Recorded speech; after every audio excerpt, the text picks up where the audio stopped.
Coming up on this episode of Bro, Do You Even Talk Pinball? We're going to review Jaws. Finally, we're doing more reviews. It's been too long. We're also going to talk about Haggis, or the company formerly known as Haggis. We've got a black and white Godzilla, all that and more coming right up. Double super jackpot!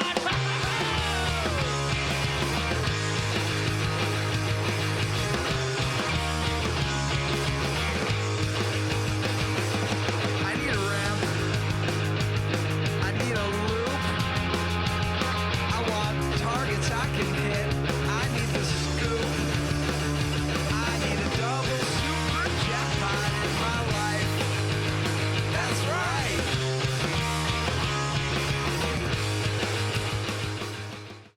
And now, the Hall & Oates of pinball podcasting, Nick Lane and Kevin Manny of Buffalo Pinball. Whoa, boom shakalaka! Hello and welcome to episode 87. It's number 87 of Brody Even Talk Pinball for Sunday, August 11th, 2024. I'm Kevin. That's Nick. What's going on, Nick? Hey, what's going on, guys? Good to connect. Good to talk some pinball. Let's go. Yeah, it's been too long. We got a lot to cover. Believe it or not, there's pinball stuff to talk about even in the summer. But before we do that, let's get into giving our partners a thanks. Nick, why don't you go ahead and kick it off? Where's my cheat sheet? All right, I'll see it here. Here we go. Starting with our premier partners, Pin Stadium Lighting Kit, giving away, usually always giving away lighting kits. We've given away over 5,000 of these, but want to share the Pin Stadium Neo Atoms, which are the low profile kits that you can get for your pinball machines. They'll light it up. If you're new to pinball, you'll notice that a lot of games are just too dark, especially if you're trying to play in your game room and the lights are off.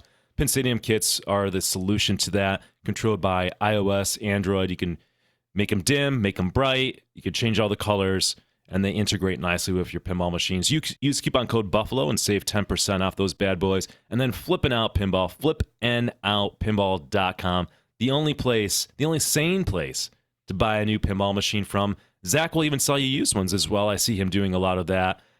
Best customer service in the industry. If you ever have a problem with a game that you bought from Zach, he will take care of you, along with his pal Greg. Can't say enough good things about them. They're the only place I buy a pinball machine from. And then shout out to our other partners and sponsors, Comet Pinball for lighting.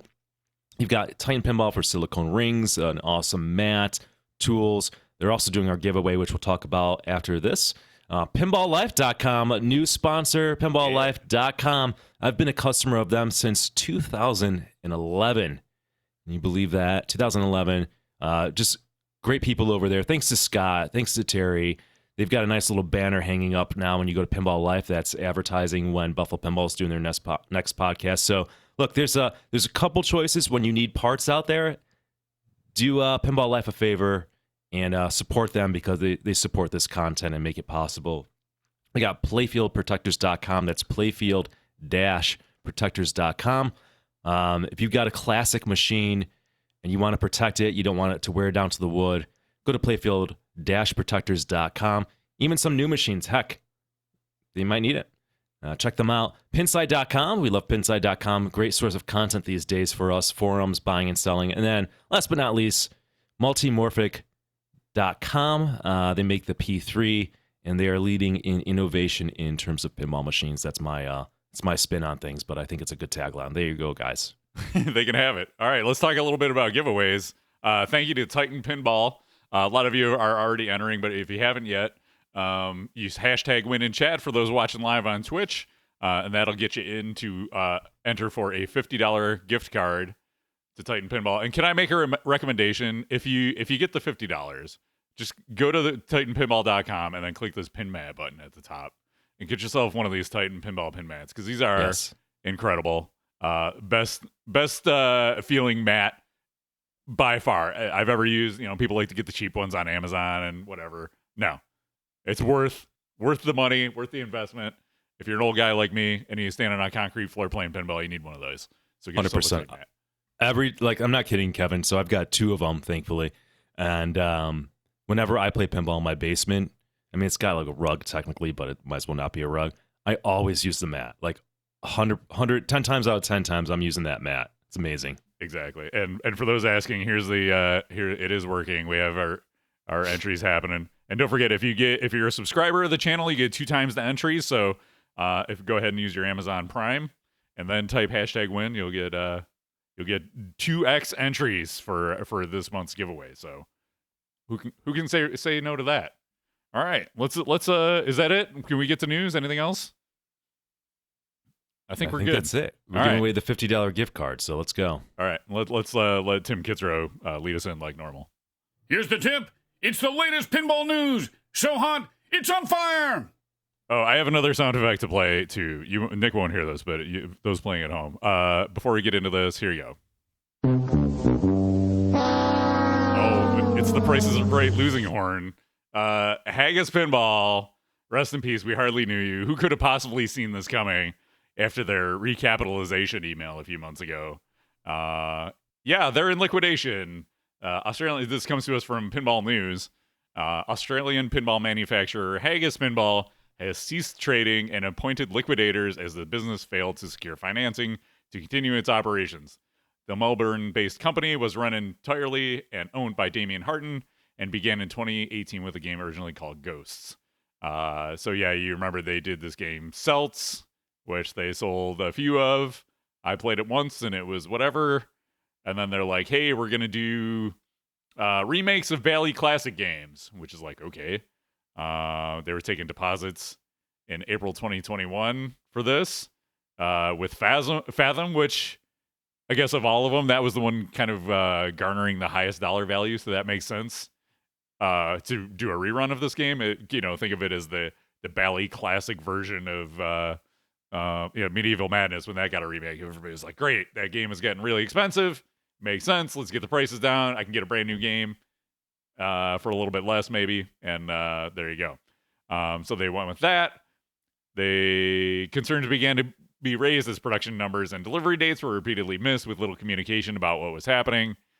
Everybody remembers like when Damien was first kicking this off, he was like doing daily updates on social media, and over time those went down. The frequency of those went down. And then before they were even done launching and shipping all of the Fathoms that they had taken money for, they're like, hey, we're going to do Centaur 2. Well, not Centaur 2, Centaur also. And it's got this dumb topper and there's colors, and send us 16 grand because that's how much it's going to be. And none of this worked out. So basically they're in bankruptcy. Somebody saw a truck the day before this was all announced, like at the building unloading all of the assets. So that's shady too. All of their social media accounts are down. And a bunch of people are out money. Nick, any thoughts on Haggis taking a dump?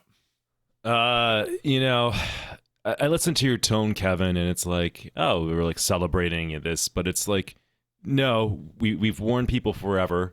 And Kevin and I are salty veterans who have seen this movie many a time.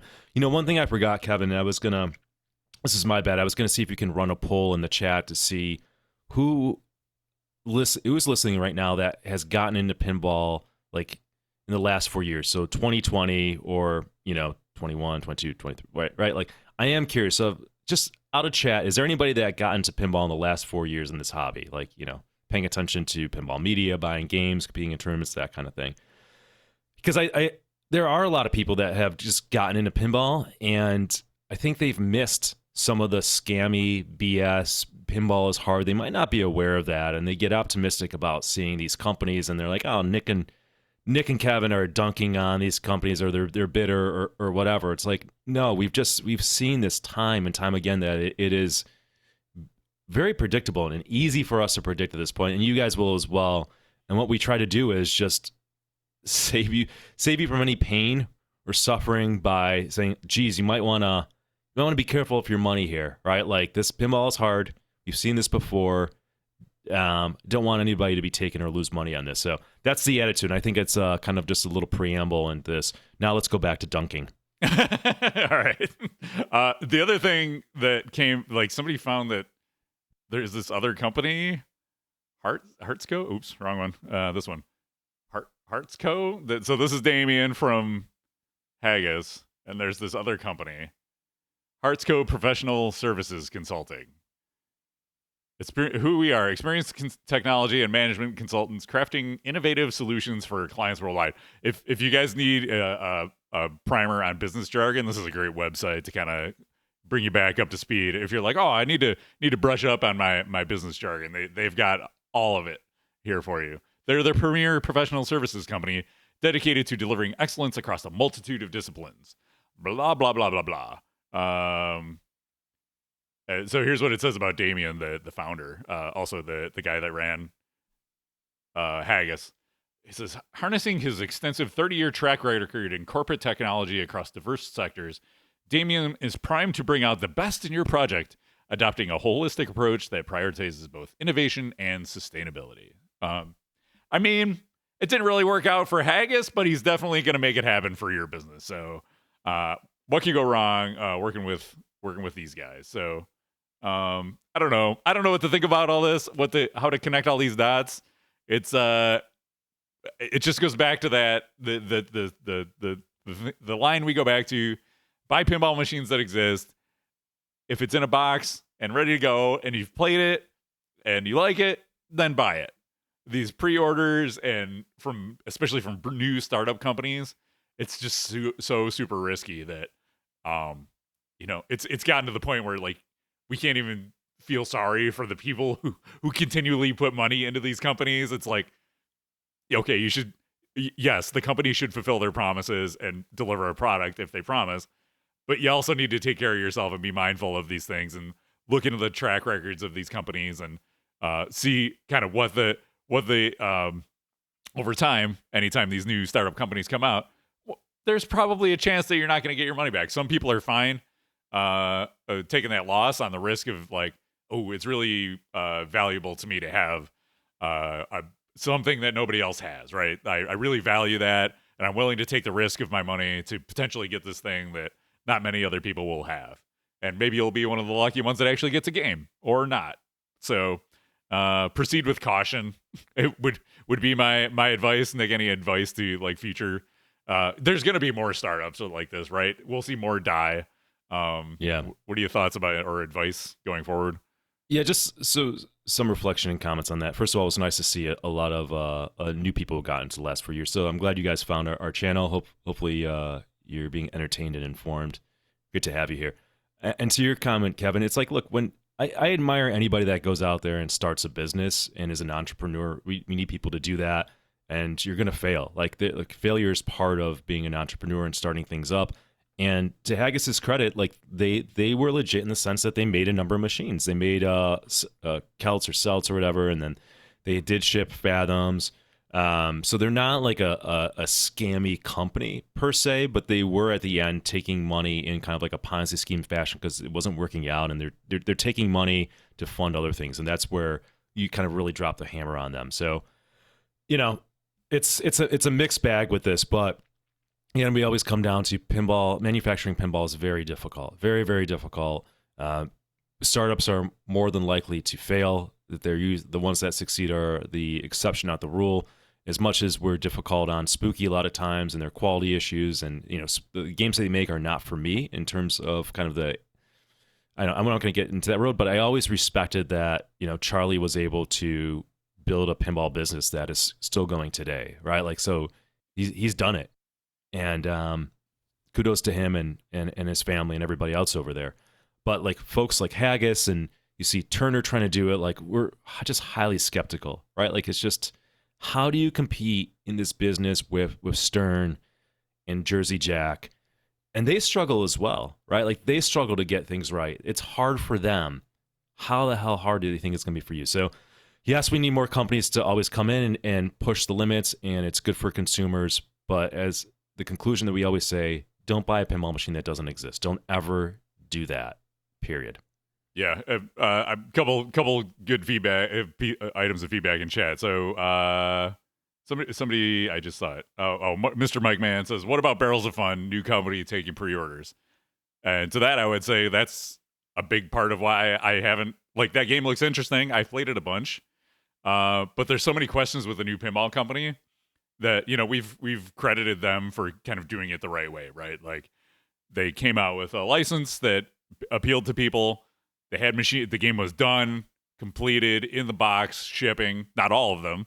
They did have some ready to go.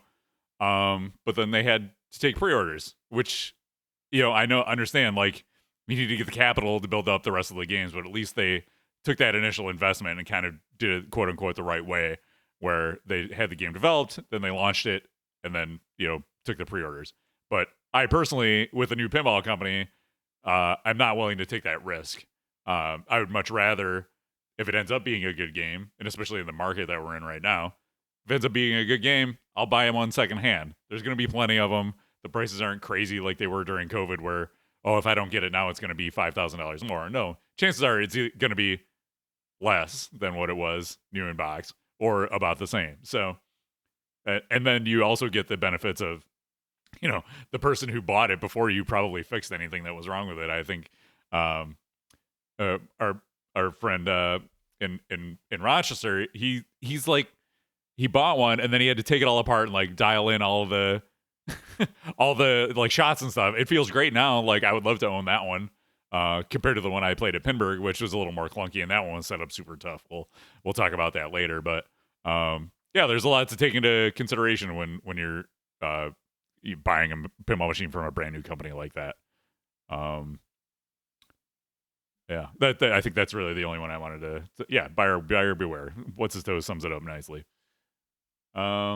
Yeah, so more to come on that. I've been in the thread on PinShed. I'm like, it's just people yelling at each other and pointing fingers and the blame at each other. I don't really care to dig deep into the finances of a company or anything like that, but if big news comes out in the future, we'll report on it, but just be careful, everybody. Be careful. Okay. All right, let's talk about a pinball machine that does exist from a company that has proven they can make games.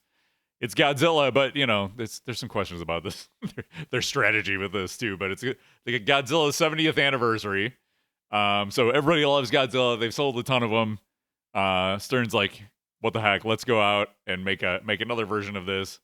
Even though everybody got up in arms with they redid Jurassic Park with a special edition but that was an LE, but this one's only a premium, so somehow it's okay. But after you buy all this stuff that would get you to a LE level, it's going to be at about the same price. It's weird. But they're doing a 70th anniversary version of the game. It's mostly black and white with some red in the art. Reminds me of like of Strange or Centaur look. But yeah, it's $9,700. But they're going to do like a special topper and accessories and things like that. The company's promise is to not produce a subsequent limited edition models after the initial release. Okay. So as a result, there is no restriction on the number of 70th anniversary machines Stern Pinball can produce. Cabinet and back box artwork are monochromatic with just the 70th anniversary logo. Sporting any color, it gains a matching red back box trim and red flipper buttons. So it's a sharp looking game, and it's got kind of that foil looking finish that if you've ever seen the Iron Man Vault Edition has on it. It looks really cool. I haven't seen this one in person yet. I personally I love my Godzilla and I like the color. I don't see the need to upgrade. But I'm sure there are some folks who really like this and will go ahead and upgrade. But I don't know. And Nick, any thoughts on Godzilla 70th? Yeah, I mean, it's the number one rated game on PinShed. It's not the number one game to me, but it's certainly a good game and sold well. I'm wondering, because it did sell so well and there's so many out there, who had been on the fence and doesn't own the game that would be picking it up now. I'm not sure, right? So, if Stern can sell it, good on them. I mean, I want to see Stern be profitable. I want to see them make money. And if they're fulfilling a market need, then great. I'd be interested to see it in person, how it looks. Like, I'm not somebody who I can kind of care less about it. I don't like the art to begin with on the game. So, switching it to black and white, I don't know if that changes my opinion whatsoever. It's a way too busy game. But yeah, it's not totally surprised. If it makes people happy and they grab it, then good on Stern and good for those customers. Yeah, you do have to wonder, they've sold so many of these. How many of these are they going to possibly sell? But, even if it's I'm sure they've factored all that into their business decisions. But I do like how they even made like the Godzilla figure in the back, black and white. That's pretty cool. It does look really neat. Yeah, look at it. I mean, the pinball market cannot be good right now whatsoever. Right.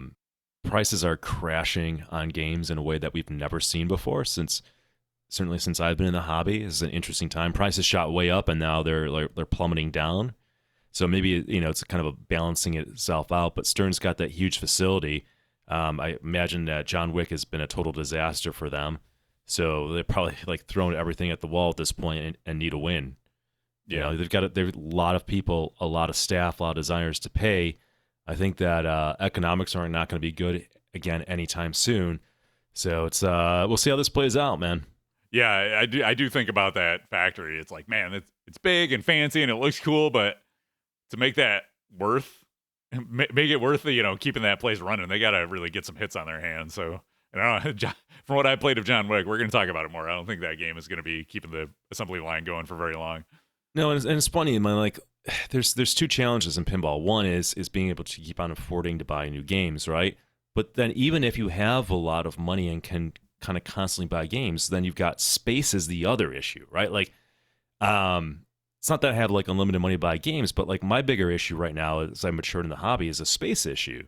So I've got to be really selective about what I buy. I still can't go out and just buy games willy nilly.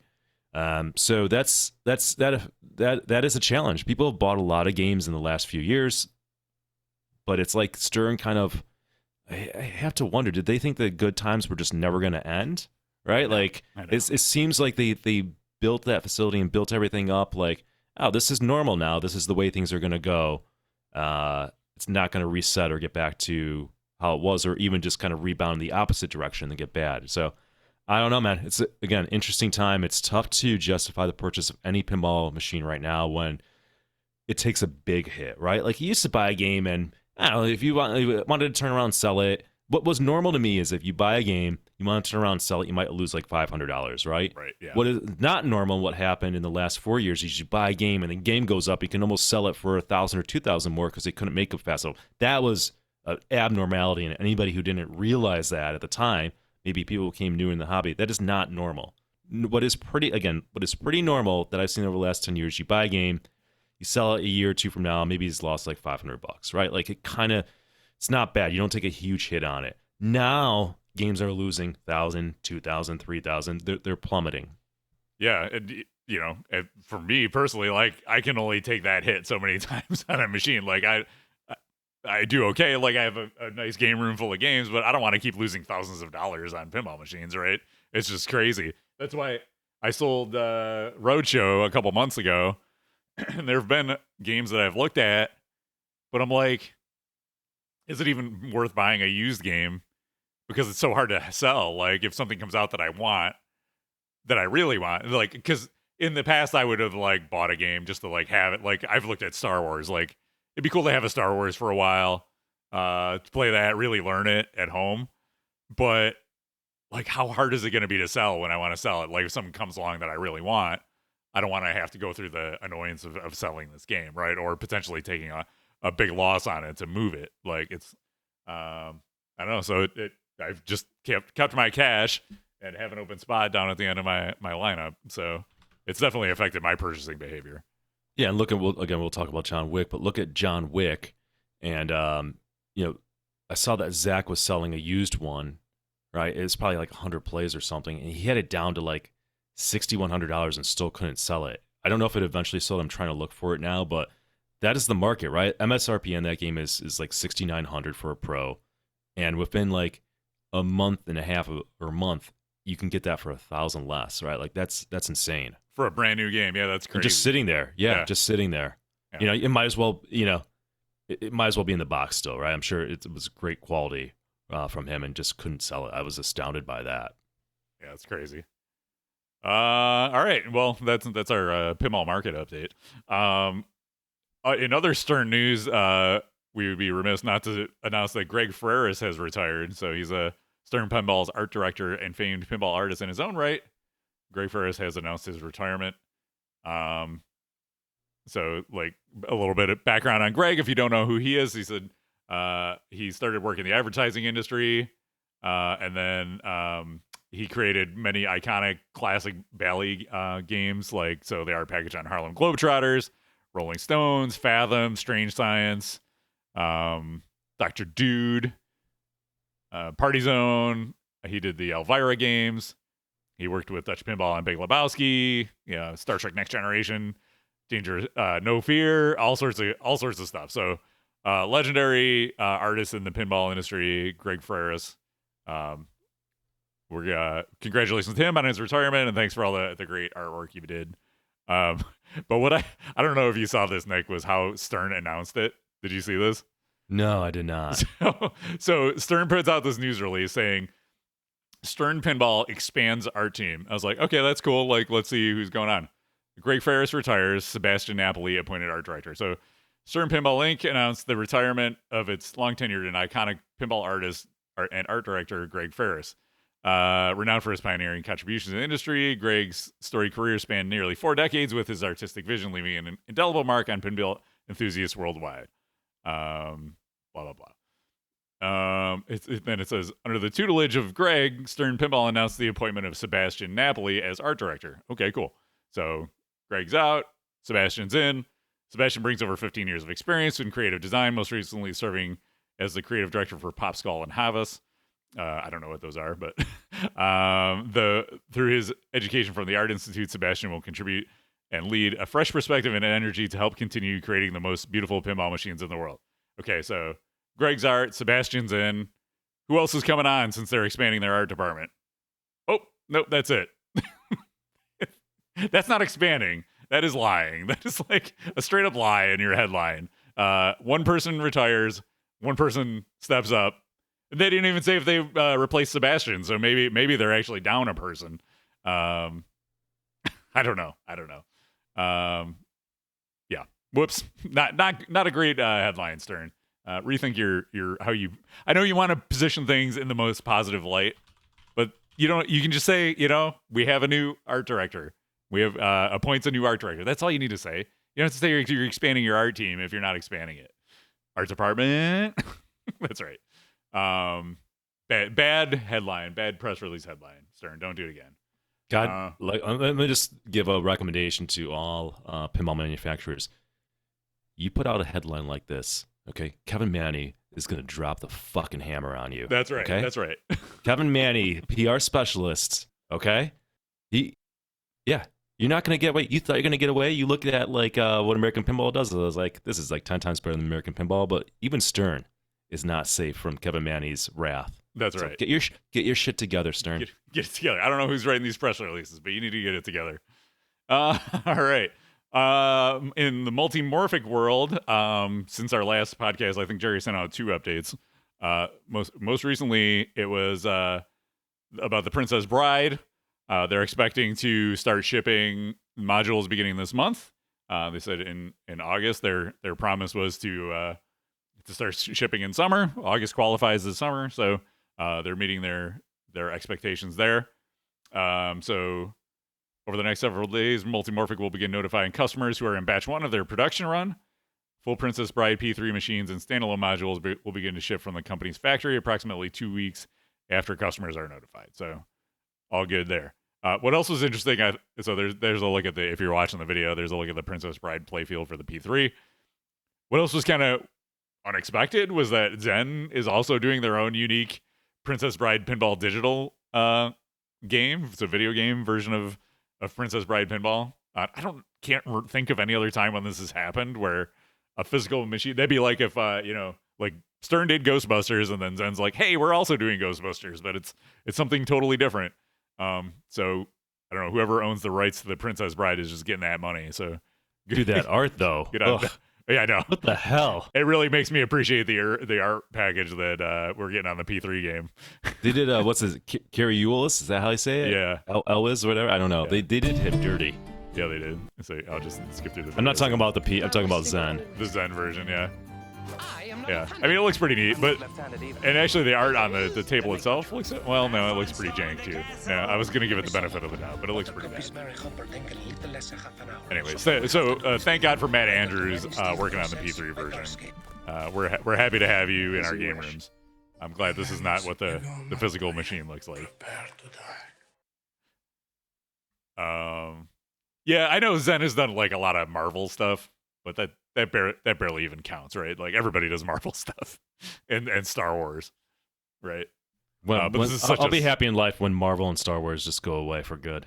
Yeah. I know they're trying to kill them with the content they've been putting out. Oh my so. god, yeah. And like I like Star Wars, and it's just been like so much. Although Deadpool and Wolverine is really good. I heard. I'm gonna go. I told Martha I want to go to like I was like, we're gonna go to the 4D thing where the fucking chair moves and they do smells and shit. Yeah, like we're doing that. We're going over the top, baby. Yeah, we're gonna make it happen. There you go. I like it. All right, cool. So let's see. You want to talk? The other thing with Multimorphic is so back a couple months ago when they did the quality update kits where they were like, we're gonna step back and evaluate our quality and we're gonna see what needs to be addressed, and they sent out all these free parts updates to everybody. They announced a bunch of additional updates at that time too, and one of them was that original P3 owners were going to get the option to upgrade to the new back box, the one with the marquee under the monitor. And I was like, I kept going back and forth. I was like, do I want this? Do I not? I was like, screw it. I love the P3. I want my P3 to be as nice as it can. So I decided I'm gonna get it. And so that's that finally shipped out Friday, I think it was. So that's on the way. I should have it here according to UPS Tuesday-ish. So I think I'm gonna save that project for like a winter project because it looks pretty in depth. And I also want to play my Princess Bride before I start taking my machine apart. But it'll be cool. I got ordered the whole system core package. So rather than continuing to buy art packages, I'm just gonna like throw the system core. It makes it look like you can see the insides of the machine. It's really really cool, like generic kind of P3 art. And then I'm just gonna stick with that. And then they're gonna put out some theme that I really love. They're gonna do like Tron Ares. And I'm gonna be like, well, shit, I gotta buy all the art package for this now too. So that's my plan for now. But actually, if they did a Tron Ares, I'd probably get a collector's edition because I'm crazy like that. But Nick, did you hear that 9 Inch Nails is doing the soundtrack for the new Tron movie? Yeah, I'm not optimistic about this new Tron movie, considering the shit that Disney's been putting out in the last few years. So they're probably gonna ruin Tron like they're ruining everything else. So. Sorry, rest in peace, Tron. I don't know. We'll see. Let's make up. What's your bet? Is it gonna be good or bad, Kevin? I'm cautiously optimistic. It's gonna be total shit. You okay. Timestamp this. Tron Ares is gonna be total shit. Yep. All right, here we go. There you go. But it's gonna have a good soundtrack at least. So there you go. Well, hopefully. But 9 Inch Nails is a good pick, I think. So that's it for Multimorphic updates. All right, let's talk John Wick. Nick, what are your impressions after playing John Wick for the first time? Yeah, so in between the last time that we did the podcast, I actually got to lay hands on John Wick. That doesn't sound right.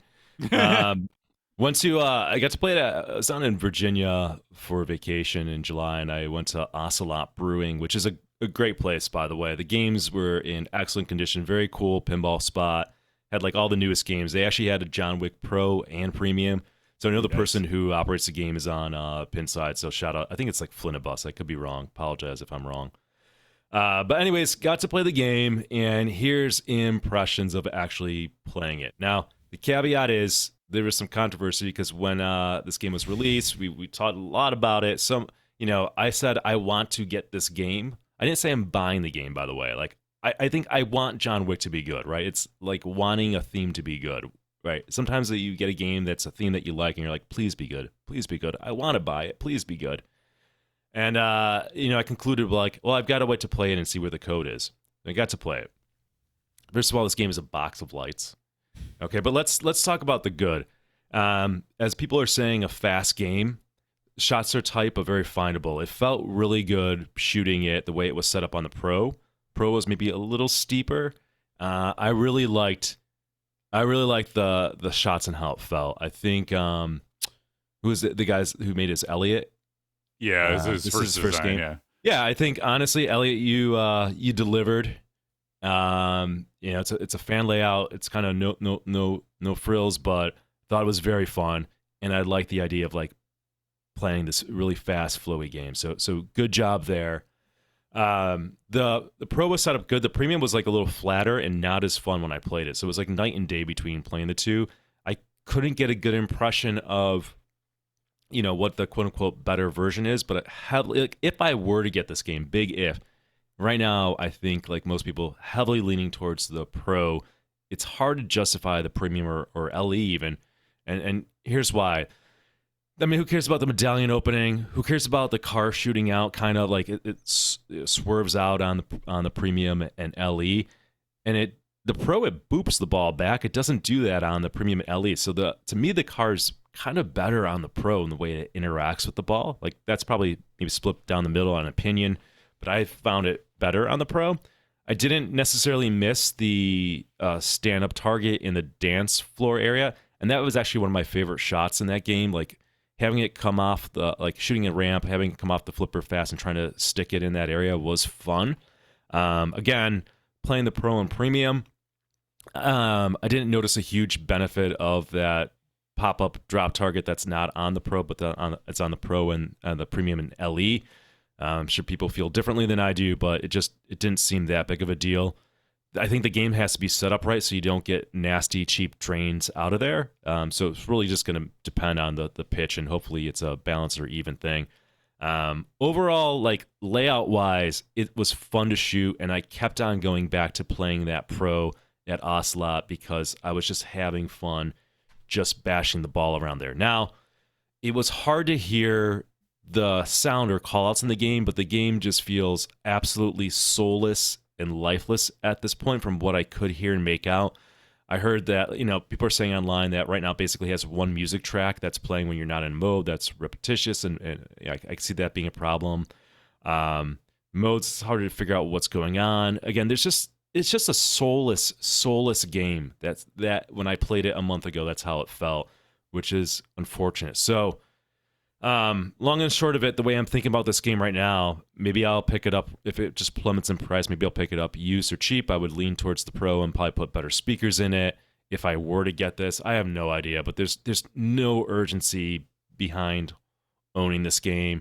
It's really what can they do with the code, and then maybe the last couple final thoughts. I just don't really.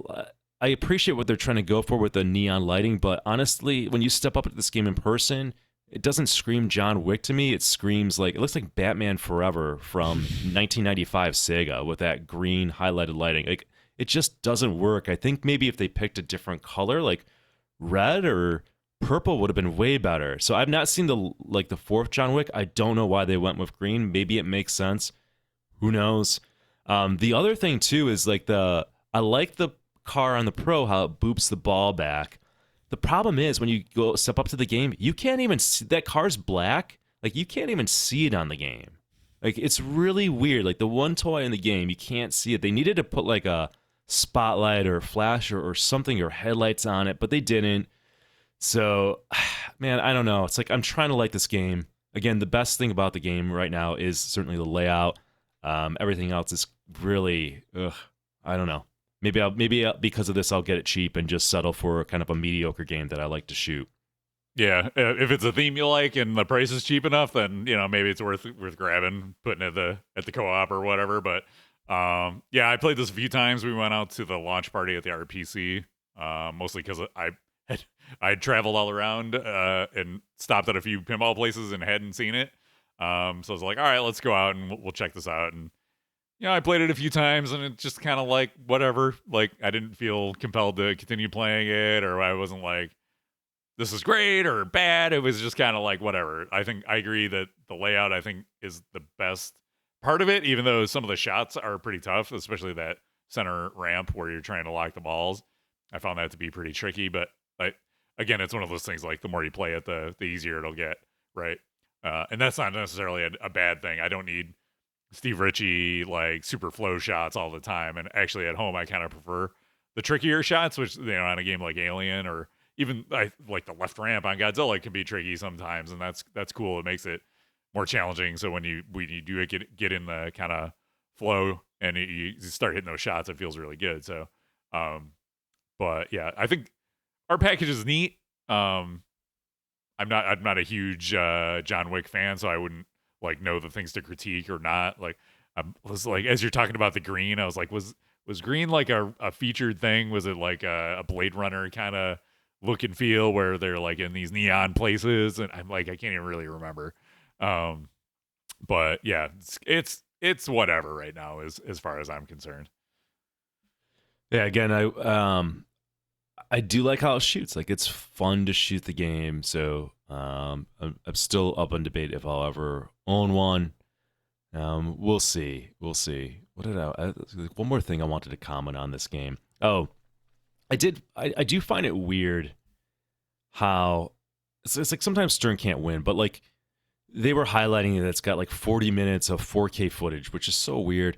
And, and it's screen. like, yeah, but it's like when if you shoot this shot and there's two enemies, the screen will show John Wick shooting two enemies. Like, who gives a shit? You guys, like, get everything else right first, right? Yep. Like, that's like so not a big deal. It's kind of hilarious that you're hyping it up when your game is uncoded and unfinished. You should have spent zero time on that at this point because it's so lacking in call outs, sound effects, rules, etc. When I'm playing the game, that game's going so fast, I never saw the screen at all, except when I started a mode right? Like, that was it. So who gives a shit of what's on the screen? And nothing brings home the point more than owning Pulp Fiction, where I'm like, I don't miss a screen whatsoever on this game because this game is so goddamn polished and good, and the sound effects and everything, how the game presents itself is amazing. The screen is so negligible. Yes, it's nice to have it there, but it should be like very low on the bottom of what's going on. And I know people lost their mind with Jurassic Park not showing I get it. Oh my god, But yeah. really, like, that's like after Jurassic Park is like, got good rules, got good layouts, got good toys, then you start nitpicking on the smaller things, and the smaller thing is the screen. But up front, when Stern was debuting this, they really spent a lot of time hyping up the fact that he shoots 3 people when you hit the shot, or there's 40 minutes and it's 4K. It's like, no, that's, who gives a shit? Get the game good. Right? It's got like, AI in it or whatever, yeah. Yeah, like, that doesn't shine through at all as you're playing it. Yep, agreed. So here's an example of like a pinball machine that exists, but like is the code where it needs to be, right? Like, so the other thing is like and Stern has been much better about it lately, but there's no guarantee that this code is ever going to get better. If they don't sell any of these, like, Stern's not going to put the time and effort into making this a great game unless they, maybe plan on rerunning it down the line. So again, no guarantees as far as code updates too. So if you like it as it sits right now, grab it, but don't guarantee. There's no guarantee of updates in the future. Yeah, Stern does pretty good at updates, but Kevin's right. There's zero guarantee. And like, in terms of Tim leading the code on this, like, I've got a number of games where Tim's the coder. Like, okay, there's no guarantee this game is going to be amazing. There really isn't, and there's nothing in the code right now that's remotely interesting to me. So, just here's how we're trying to help you guys. Stern really, I don't understand why they released this game in terms of where it's at right now, because it is, in my mind, a year away from being ready for release. It is, man. I mean, we're several months into the release of this, and maybe in 3 months they're gonna have it as like a barely acceptable version of release on code, but it is like a year away from seeing what it should be. This is like Bond all over again. And people allegedly love Bond now, and they're happy with it. And, I've got my take on that. But it took a long time for Bond and the Bond's still releasing updates. It took a long time to get there. And it's got to, no matter what, this has got to hurt Stern to release a game this bare bones and not selling well. When I think of this game and distributors who have to go out and buy it and try to sell it, and folks like Zach who's can't even sell a used one, a month old, for $6,100. I mean, I'm looking. There's pros right now, Kevin. They're home use only for $5,900 on PinShed. I think of like that meme with Ben Affleck smoking the cigarette with his head up. Like, that's gotta be the distributors right now when they see like this game come out and no code in it. Yeah, and also one of the worst markets in pinball that I've seen in all my years in the hobby. So yeah, there we go. Maybe a year or 2 years from now, we'll be talking about how amazing the code is and what this game has turned into. But we're a long ways from that right now. Yes, indeed. All right, that's first impressions on John Wick. Nick, you wanted to talk about a Stern Insider Connected too, right? Oh, very quick. I wanted to drum up some thought or discussion. and it occurred to me that why doesn't Stern every month, and I think we can speculate why, I can guess is why, I don't buy this reason, but like, why don't they do live leaderboards on all their Stern Insider Connected every month and just reset it? Like, I would be playing all my games much more and trying to compete for that. I love how they had like one that was verified location and one in home, so you know it speaks volumes about something that you can do on location. You've got the system. Why? I know you could do the top 100. Why don't you extend it to even 500 so that everybody can find their place on it, right? You've built this thing. Why do you just do one game, or even slowing down and not even do one game a month? Why don't you do all games? I'd almost be tempted to buy more. Do a top 1,000 score. Let people compete. You've got the system. Why aren't you doing it? And my guess and my speculation is like, oh, they want to like highlight one game, so they push people to play this one game. Well, okay, sure, but what's the trade-off? Then you're not driving traffic to the other games? Like, there's people that can't help but chase high scores, right, in a global setting. Unlock that for everybody. Unlock that for every game, and you've got a great platform. Like when Scorebit, what they were trying to do, Scorebit just didn't do a thing where it's like one game a month. It's like all games that were connected to Scorebit you can always play on. Scorebit had a million other problems, in my opinion. You know, Stern is doing I really like Insider Connected. I think they're doing a good job. But unlock all the games. Every month, wipe the scores, especially when you have code updates. That just makes sense.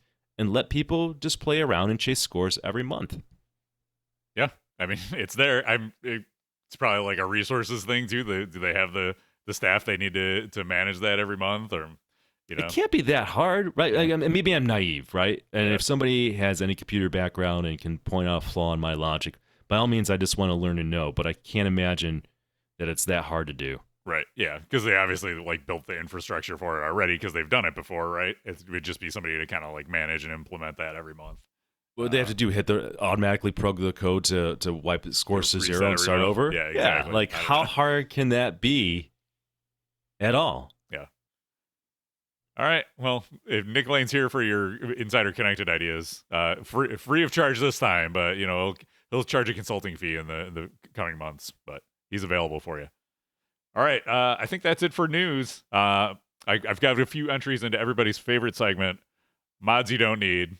Are we ready? No AP, no WTF I know, AP? as we were talking, I was like, there was definitely some WTF AP stuff, but I never put it down. So we'll give them a break. They get a freebie this Summer month. Vacation, folks. Oh, I know. I remember what it was. It was when Dave Fix posted about Barry's barbecue change. He couldn't even get the name of his own game right. Barry's barbecue change. Yeah. Well, okay. There you go. Attention to detail, folks. If you, it either says that like you don't have the attention to detail, or the name of your game is way too complicated to remember what it's actually called. Barry's Barbecue Challenge: Hot Rods and Hot Sauce is the actual hot full sauce name. and hot rods. Hot sauce comes first. Yep, you almost had it though. We love you, Barrios. All right. Okay. Mods you don't need. Number one.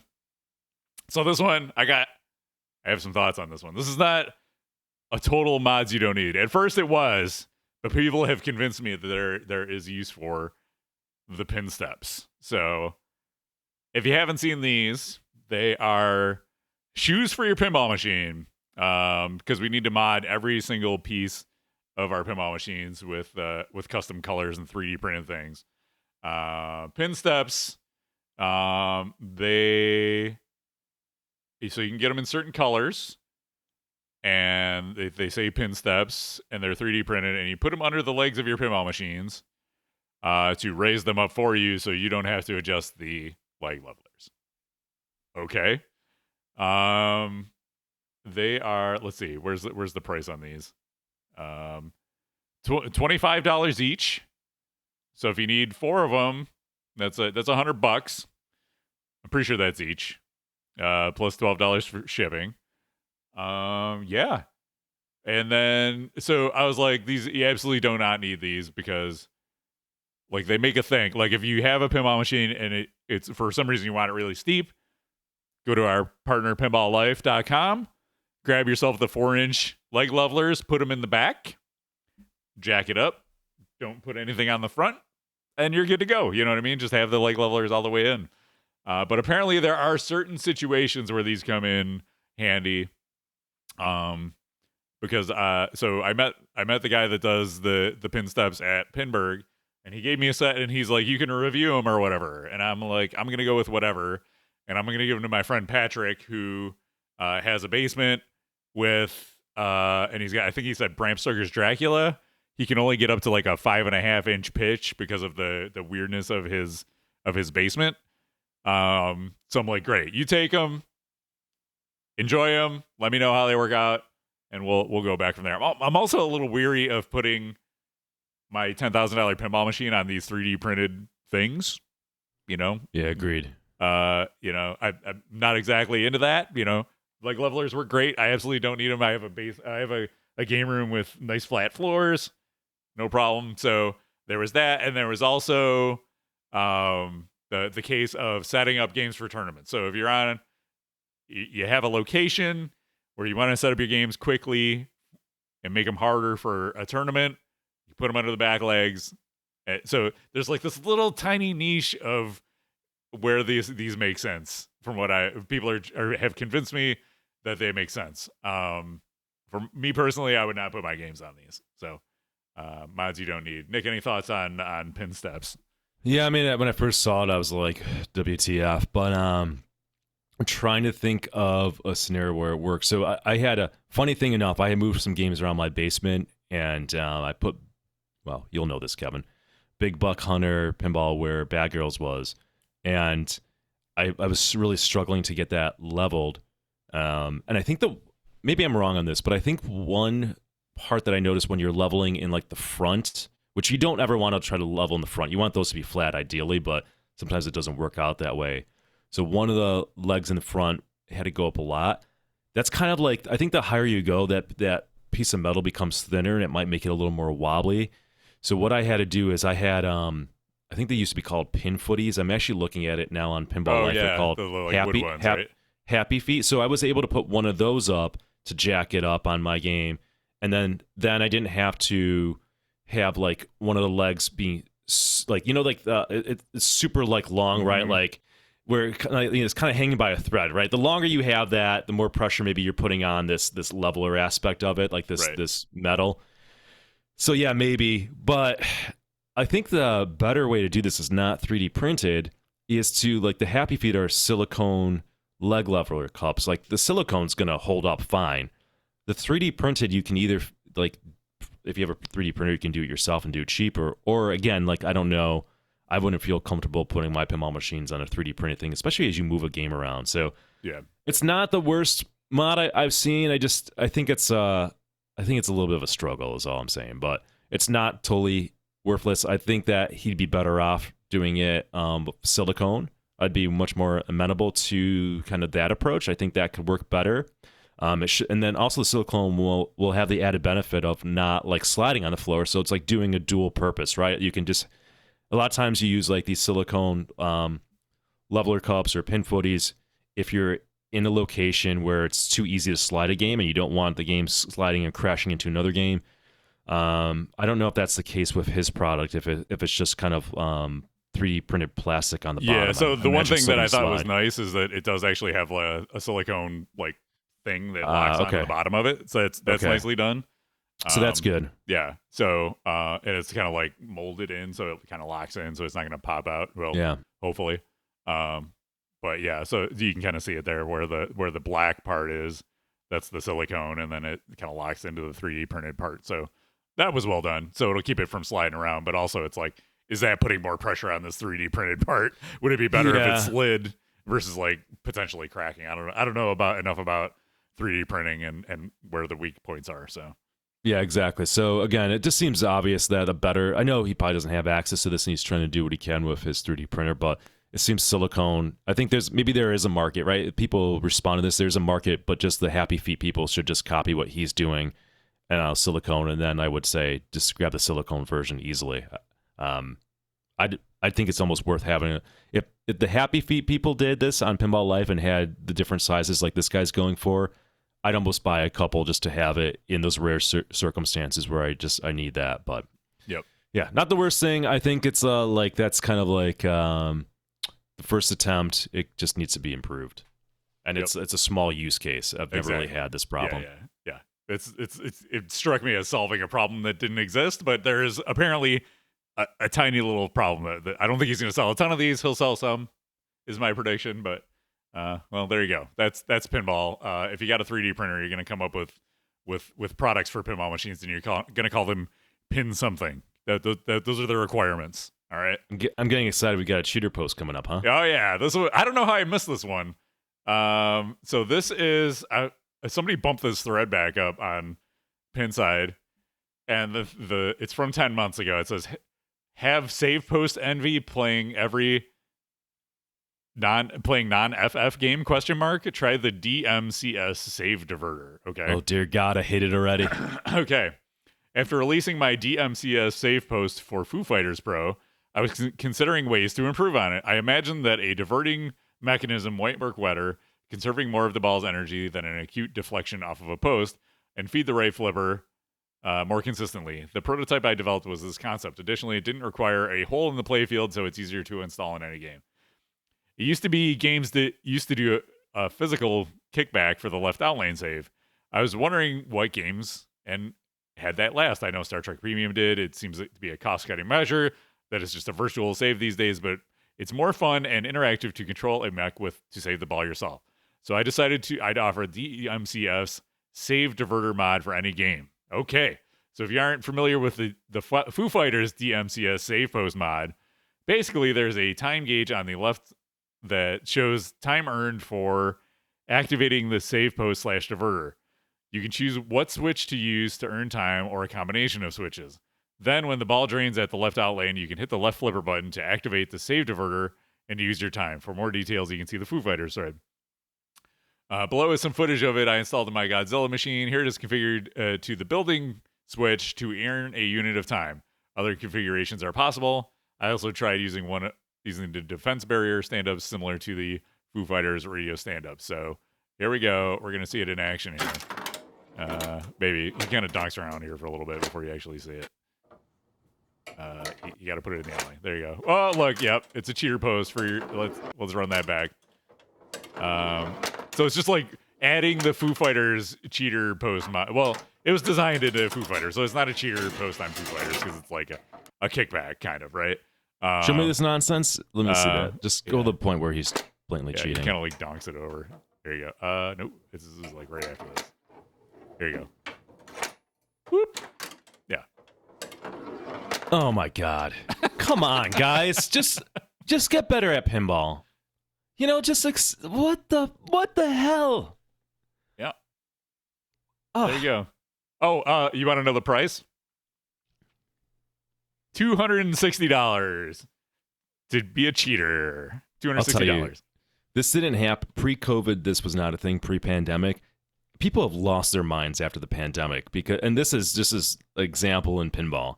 The onslaught of cheating in pinball and saying I can do a better design than Keith Elwin it's an epidemic. Yeah, what's going on, people? Shut it down. The only good thing I'll say is that there's pretty much been crickets in this thread. It's not like the ramp on 007, the cheater ramp, where people went bonkers and they love it. Like nobody wants this. So kudos to the pinball community. You're doing the right thing. You don't need this in your game. Just play the game as it's designed. It's fine. Or if you don't like the game the way it's designed, don't own the game. It's really not that hard. Do what you want with your game, but we're gonna call you a cheater if you do this. Everyone's gonna think you're a cheater.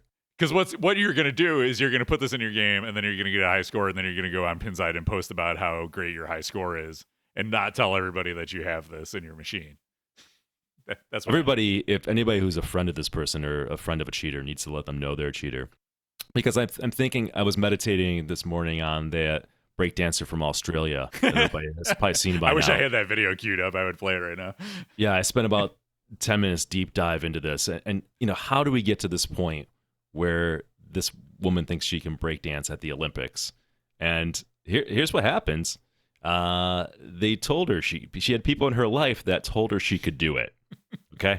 Like her coach told us, her coach was like, "Oh, stop bullying her." She cried in 2018 when she thought this was a man-dominated sport. you guys are being mean to her. She cried in her room all day. Like, yeah, because she sucks. Stop lying to her. She's like clearly delusional. Like, yeah, there's plenty of excellent female breakers. You know what I mean? Like, you just don't have it. It's not a male-female thing. But how you got there is people in her life are like, no, you're good. You're really good. You can be in the Olympics one day, right? Like, and now this poor woman is like the laughing stock of the world. But that's how you get there. That's like, imagine if there's pinball in the Olympics and us bros all told Jay Fairbrother that he's really good at pinball, despite missing the shots left and right. Like, we're like, no, you're really good. You should be on the Olympic team for pinball, Jay. And Jay's like, really? Okay. And then he goes out there and he bricks the World Cup soccer scoop like 13 times in a row, leaving the commentators speechless and everybody laughing at him the next day. It's just that a little bit of telling Jay he's no good and reminding him constantly in the bro stream. He'll never think. He would say to us, like, I cannot be in the Olympics. And we're like, you're right. That's what good friendship is. That's my story. That's life lessons on the Bro Show, on Brody Even Talk Pinball. Okay? There you That's go. it. This ran over. Somewhere I had the more you know. Here it is. There you go. I haven't used the soundboard in a while, so we're breaking out the soundboard today. All right, so there you go.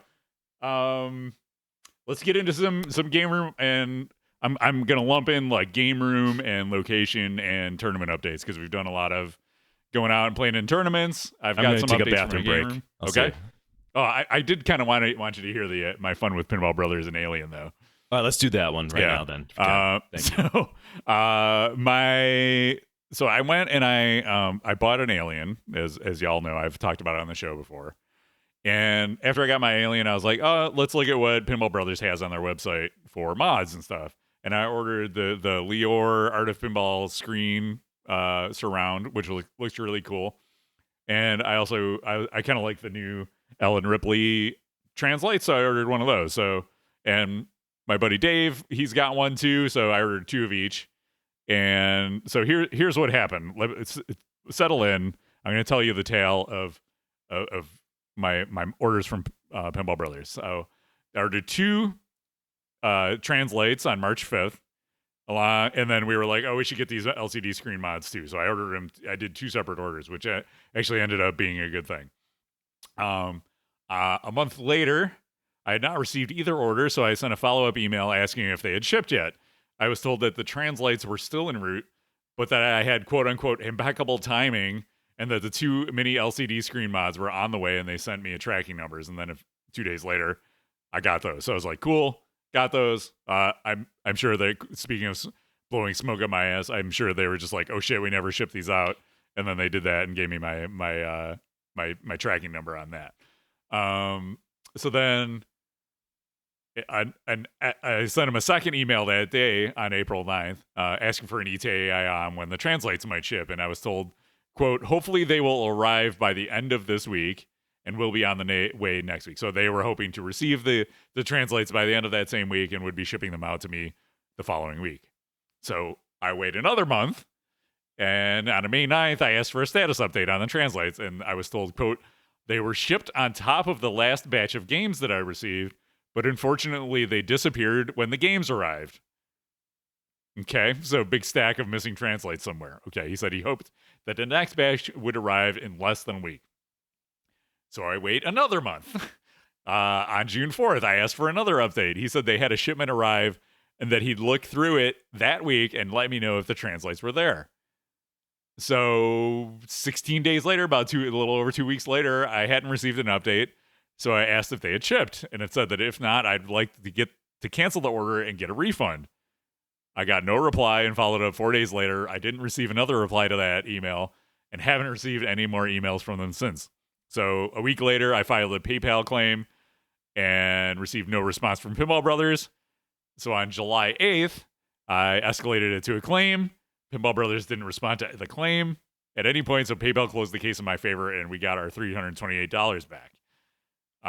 And this was all considering that they had these translates listed as shipping as of November/December 2023, and they're readily available to purchase on their website. So that was part one. Part one, okay, that's ridiculous. Should not have happened. At least I got my money back. So Dave is like, he still kind of wanted them, and he was looking at trading somebody his standard version translate for an Ellen Ripley translate, and he emailed them asking if they had the standard versions in stock so he could replace his standard version. And instead, he was told that, let's see, he says, I created a support ticket to see if the standard version translates were available to purchase. I was going to potentially trade my standard version translate for the loader battle version. Wanted to see if I could get a standard version down the road if I changed my mind. In our ticket conversation, I asked them what the queue was for the loader version, and they told me they were available to ship right away. They generated an invoice for our translates, and he paid via PayPal and shipped right away. Package went from Italy to France to Belgium and finally came to Nashville and then on to Buffalo, all within the span of 12 days.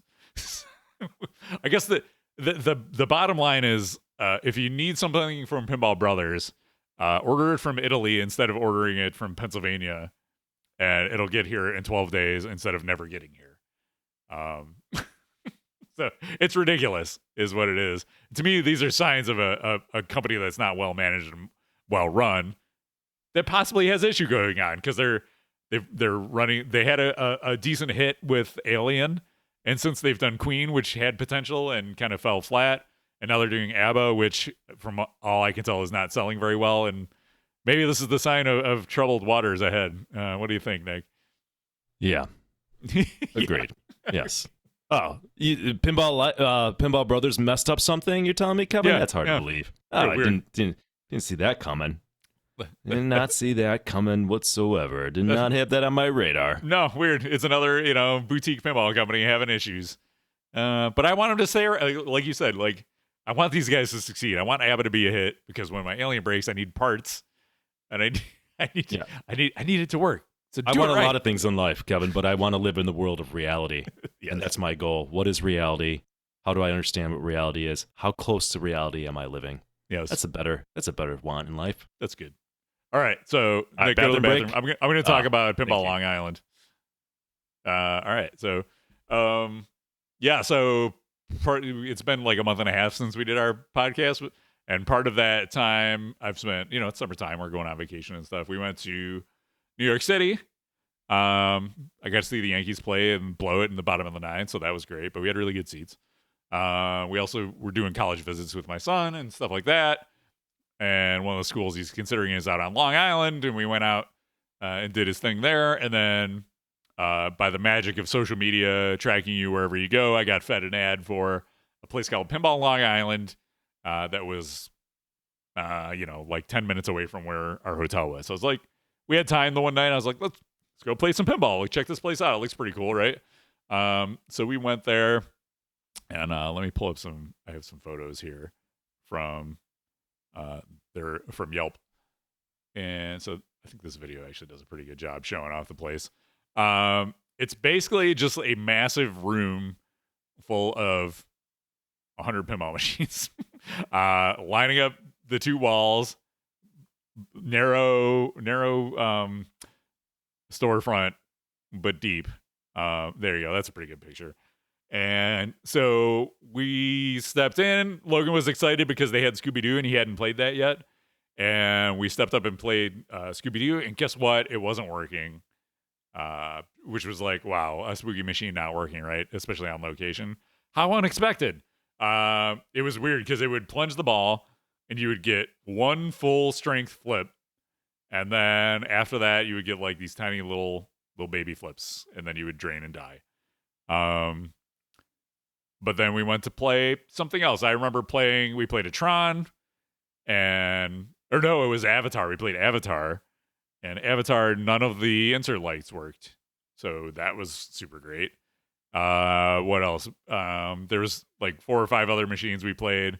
All of them had issues, unfortunately. So while it was a solid collection of machines, and they had some in the back room, they had like EMs and classics and stuff like that. Man, it was disappointing to go and play. It's like I paid $15 to go in here, 15 or $20, and nothing worked. Although we played CSI at the very end, and that one played great. So if you want to play CSI, go to Pinball Long Island, and enjoy yourself some CSI. Otherwise, it was just kind of like whatever. There's the Scooby-Doo that didn't work. So sad. So would not recommend that. place, unfortunately. The other place we went was, do I have the pictures here? Yeah. Pinburgh. I played in Pinburgh. So shout out to everybody who I saw at Pinburgh. Got to hang out with Joe Cheravino. He and I drove down. We went to the Pirates game, and then we met up with El Rucco and a whole bunch of cool people. Bookie and Chris Stevens. Like it was awesome. It was these are some of the pictures from Gene Wong, Orange Photography. He took mostly photos of the women's tournament because Joe Cheravino was the main photographer for Pinburgh, but he's got some general photos in here of Pinburgh to kind of give you a feel for what it was like. It was an interesting spot. So you can kind of tell from this photo, but downstairs was a movie theater, and upstairs in this mezzanine area, they normally have an esports facility, but they took it over for Pinburgh. And they normally have like a row of pinball machines up there, and the rest is computers and gaming consoles and things like that. But they cleared all that out, made it all pinball machines. And man, it was super fun. It felt like Pinburgh as soon as you kind of like that first day. So I got there Wednesday, and Wednesday night there was a pre-tournament, a Three Strikes tournament, which I did okay. Oh, there you can see this is like the one photo of me that Gene's got. It's like there's the back of my head, there's Joe, there's Ian Harrower, Gamma Goat, and that's Rucco. So that was us chatting it up between one of the rounds. Yeah, and there's Joe up on a ladder taking pictures. He got the big group photo. But it was super fun, and the space was cool. The hosts were really good. They kept bringing us free movie theater popcorn, which you can argue with that. And the food, they had specials going, so it wasn't insanely priced, as you might expect for movie theater concessions. And yeah, you had asked me at one point, what would you rate the tournament out of 10? And I said I would give it a 7 out of 10. Mostly because I was not able to go with my friends as much because the scale of it had been scaled back, right? Like it was super hard to get in. It was like, I think 144 players. And part of what makes Pinburgh fun is that it feels like a big pinball summer camp that you go, like we used to take a van out and get all the bros from Buffalo, and we would go down and we'd share a room together. And, that was part of the appeal for this tournament for me, right? At some point, Rob would have to apologize to Jay Yeah, exactly. for rating him too much. Yeah, we would kick somebody out of our group chat because they were being too obnoxious, like all that fun stuff. Nick would play VR in the van on the way down. These are just the things that happen at Pinburgh. But yeah, it was fun. The tournament was run great. A lot of the same folks who used to run the tournament before. How did it smell there? Run it now. It smelled fine. There's no. That's it was good. a nice wide open area. Plenty of opportunity for air to circulate. So, I mean, there were still smelly people there. I'm not gonna lie, but it was not a super confined space. Yeah. Anything else, Pinburgh wise? The games were running well. Tournament ran well. I was just super, super grateful to be back. And I told Elizabeth I said every time I see you, I'm gonna say thank you because I'm so glad you guys brought this back. And from what I've heard and from what I talked to people there, the plan is that they're going to build it back up from this. This was just like, let's see if we can do it again. And they do want to scale it up. So it feels like this spot is like a one and done, and they're going to look for a bigger location in the future. So hopefully, we can get back to at least close to what it was in the past. So thank you to everybody who ran Pinburgh. I know it's a huge undertaking. I personally really appreciate it, and I had a great time. So hopefully we can do it all again next year. That's my thought. Yeah, let's get everybody back. Okay. Oh, and we wanted to talk about PinShed. So we had another local tournament just yesterday, and I'll show off the video that Dave Sousa did. He ran this event.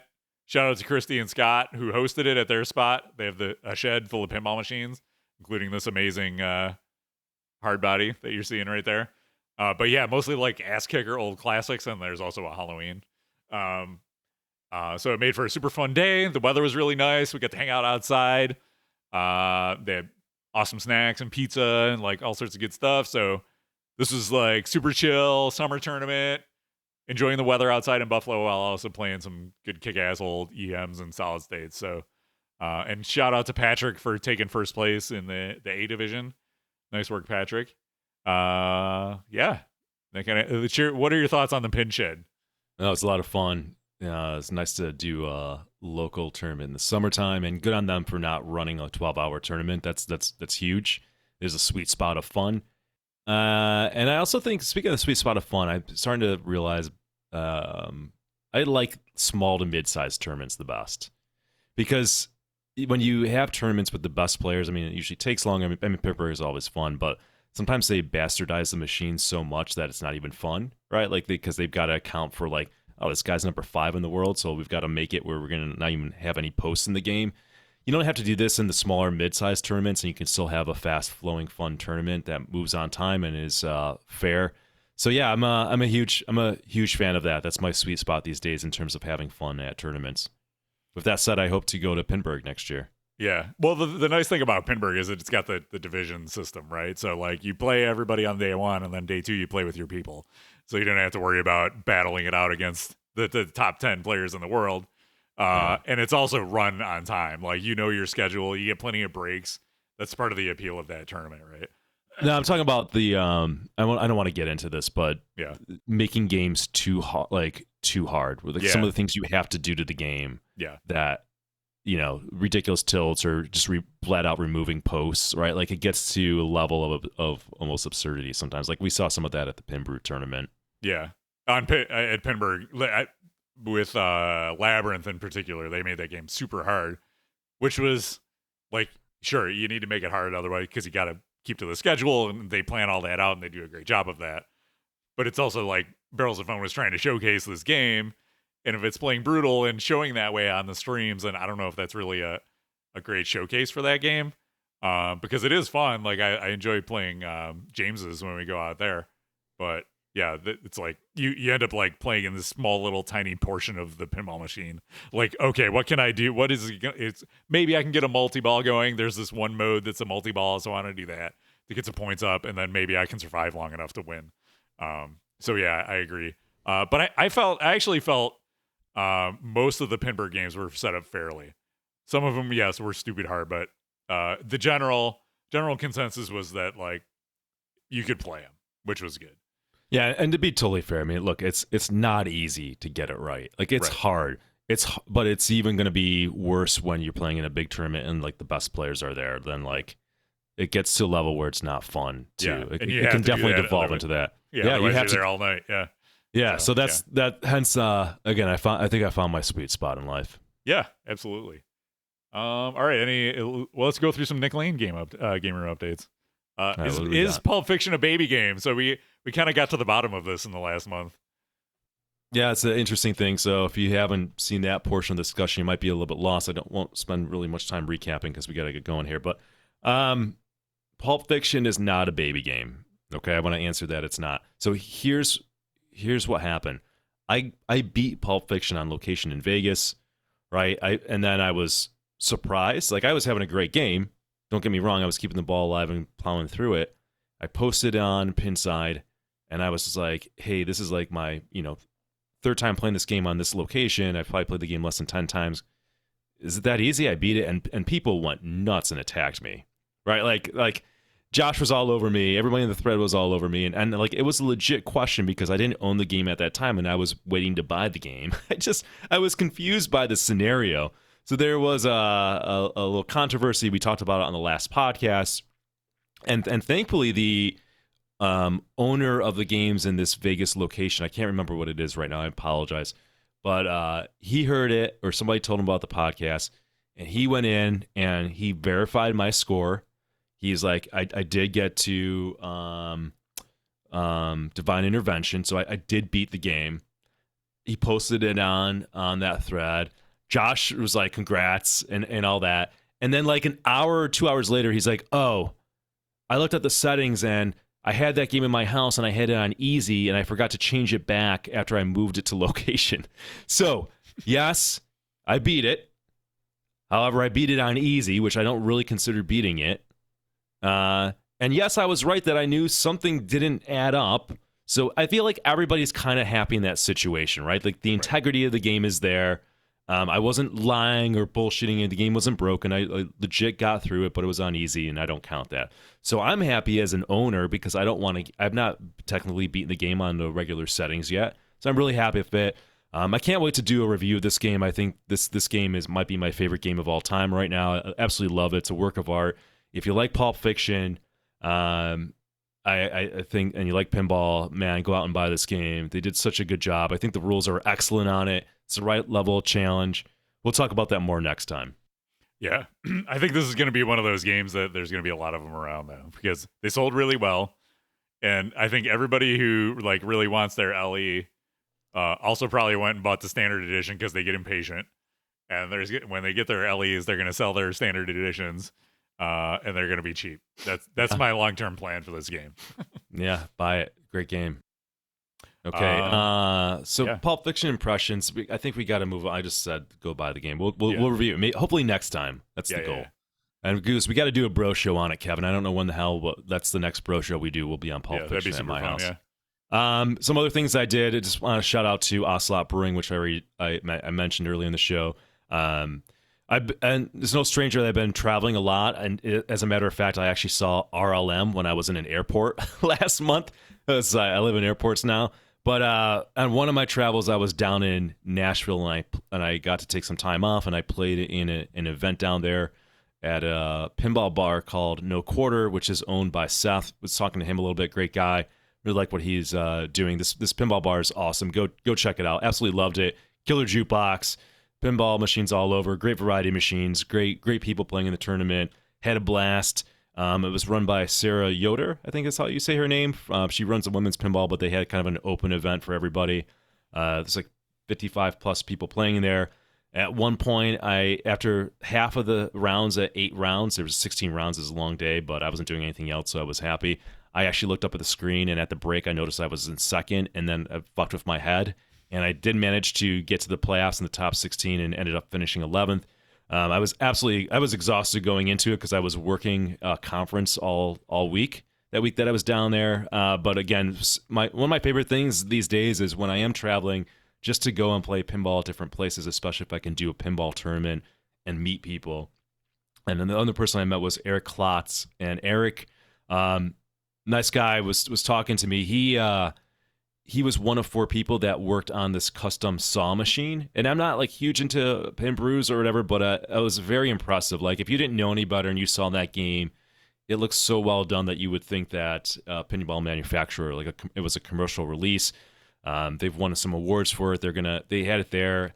I was, again, very impressed with it. They're going to have it at Pinball Expo, I believe. So check out the saw machine. Just very well done. It's amazing they spent a year doing that, and that game looks like it's in better presentation shape than John Wick. So that's it's a praise for them and a condemnation to Stern. Quite impressive. What game is that based on? So yeah, it's funny. It really is it a retheme or is it from ground up? Like it's a retheme. It messed with my head because it looked like it was in a Stern cabinet, which it turns out it wasn't in a Stern cabinet, but it had like the Stern LED setup and everything. So I was like, what Stern game did they retheme? I'm looking at it, I was like, I know this design. I know this pinball machine. Turns out it was Whirlwind. Oh, okay. But being in like what looked like a Stern cabinet and like a modern LCD and everything, I was thinking, what Stern game is this? And it turns out it was even in the Williams cabinet. They just, I don't know. It was very, very well done. Very impressed with it. Right? Nice. It might be the best. I've not spent a lot of time with homebrew games, but this might be the best homebrew game I've ever seen. Nice. All right, and then last but not least, I wanted to give an update on the co-op that we're going to be opening up. I think it should be by the end of the year, maybe even November. We're finally there. The place is going to be painted at the end of the month. A drywall is up. Like it's happening, as the meme goes. So this is a call to action. If I haven't talked to you about the co-op in Buffalo and you're interested in joining a member, nothing is set in stone. I just want to give some basic parameters. We're probably going to limit it to something like 25 people. It's going to be a private club. It's going to be nonprofit private club, and which means limited membership. We're going to only be selling annual memberships to it. Memberships are going to be more than $1,000 a year.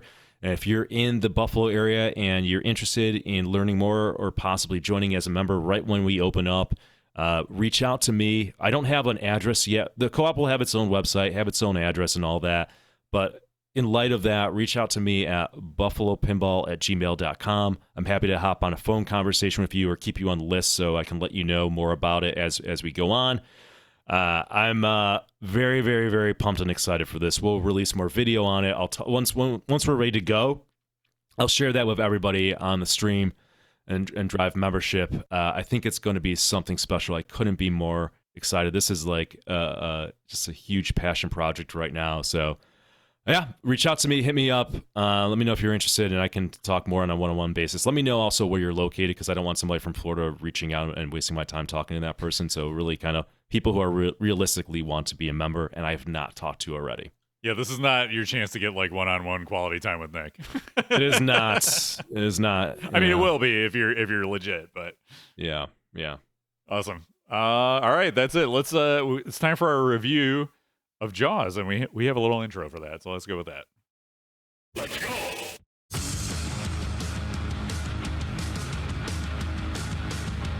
am okay. Whose life is a bore? The least I've gotten waiting for. Are you ready for your eye exam?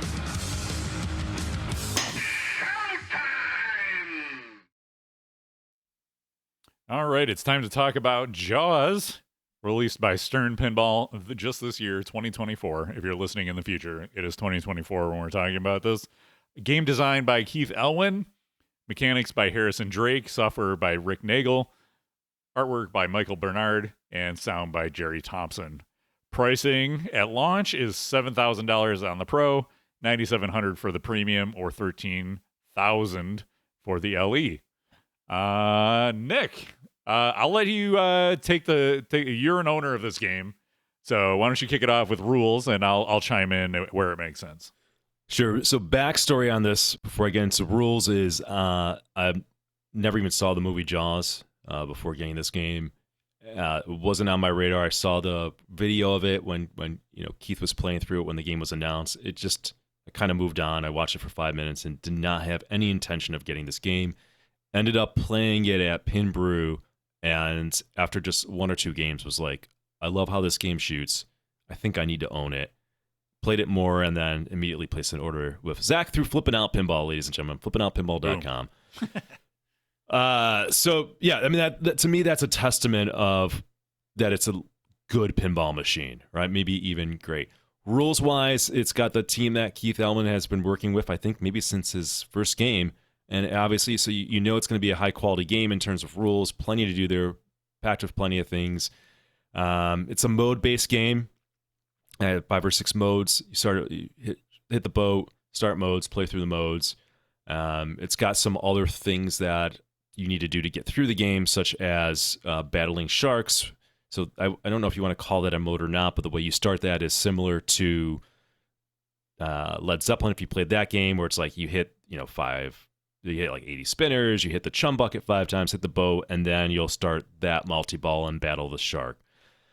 That's basic, high level. You can go and watch us talk about the rules more in depth on our channel where we streamed it 2 months ago. But plenty to do in the game.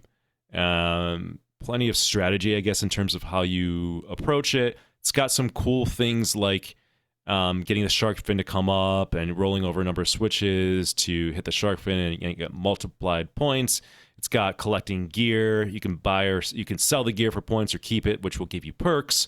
It's got a machete, which is a shot multiplier, sort of like a little maybe more basic version than the one in Walking Dead. I like the rules a lot. The only thing that I don't like in the rules, and I should mention right now as we review this, the final wizard mode is not in the game yet, which is, again, 8 months into the game. It's very frustrating that these games aren't done. I'm just getting more and more frustrating as time goes on with this, but I'm not worried about it. It's just kind of pisses me off. But one thing I don't like in rules, and this applies to any machine that has this, I'm sick of victory laps.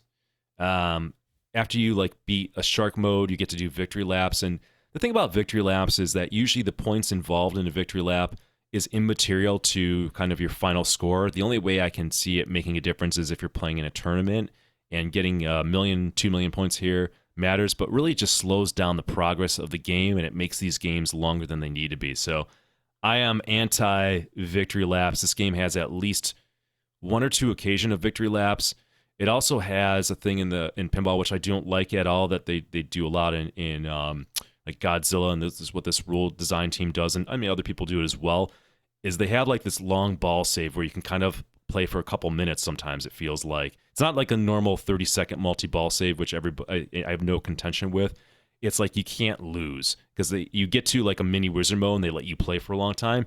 That's fine, but to me, it's just like these games are just too long these days, and they go on too long, and I personally don't like it. So that's a negative to me in rules. Stop making these games longer than they need to be. I want to progress to the game. I want to play the game and then move on. But other than that, again, the rule design team's great. They could just change that around. That'd be fantastic. That's it for rules for me. Okay. Yeah, I will ditto that on that one. No. I mean, I like the basic structure of the game. It's fun to play. I think the rules are interesting, and it's got cool stuff like the night swim mode and stuff like that. I'm sure we'll talk about that when it comes to lighting. So it's got some cool moments and stuff in there too, which I appreciate. All right, Art. This was this the Michael Bernard's first game, or was he the one that did Rush too? Oh, I don't know. I'm not sure. I'll look. The art style seems way different to me, but yeah. I like the art in this game. This is what can I say about art? I don't know if you can pin down, other than I don't like when things are too busy, and I think this game does a really good job of a lot of it's blue and a lot of it, the playfield's kind of like the water, which helps give it that world under a glass feel, and I think is well done. The characters from the movie are well drawn. They don't have kind of like shot lines per se, but it's also you can see the shots easily. So the art is good and functional, is all that needs for me to say I enjoy the art. And when things are blue in a pinball machine, that's one of my favorite colors, so I'm biased there. The backglass art on the Pro and the LE, it's the iconic Jaws kind of poster, which you can't go wrong there. The Premium has its own design, and I really like it. Again, I don't think you can go wrong either way. They're whether it's the Pro and LE or the Premium art. The backglass on it's kind of like the action scene at the end. It reminds me, it gives me vibes of if this game was designed by artists from Williams in the 90s, backglass. So I think it does a really good job. The cabinet, I don't like the art as much on the side of the cabinet. Front's good, side's not great. But other than that, yeah, I think a solid art. It's a good looking machine. Yeah, we should clarify that you own the premium of this, so that's the one I do own the premium. Most. Yes, premium. We're talking about premium, and which is the same design layout as the LE, except for obviously the art. It is the same artist as Rush, by the way. So I think this is a much better art than Rush. I don't love the art on Rush, but yeah, it's I not agree. bad. I like this a lot, and I like getting new artists' take on pinball art, and I think this kind of blends a good. It's not like super photorealistic, but it's also not super comic looking like you get out of a lot of Zombie Yeti games. So I like the overall look and feel of this game. Yeah. You want it to look like water. It looks like water. It's good.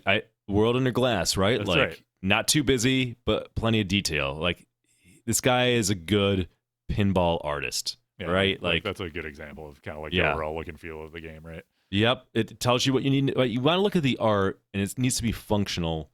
So you like, oh, I have a sense of where the shots are and what I need to do. Right? It communicates information is what the art does.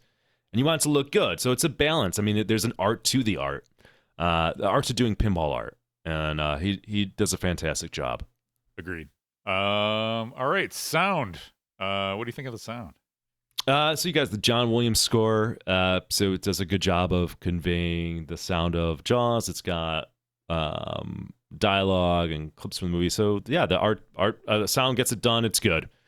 To me, there's nothing that is remarkable or like I really got to spend time on praising. But the art, the sound is good. It's good. And they got one of the actors to do the call-outs, right? So it's got custom call-outs. Well, Richard Dreyfuss, yeah. Richard Dreyfuss. Which he doesn't sound anything like his character from the movie because he's ancient these days. But it is nice when they get it.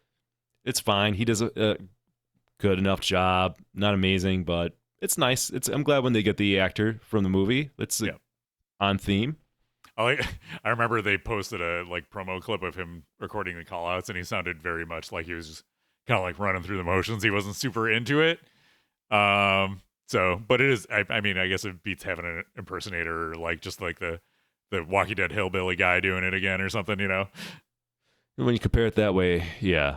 It's not amazing, but the callout's not amazing, but fine. They're okay. Okay.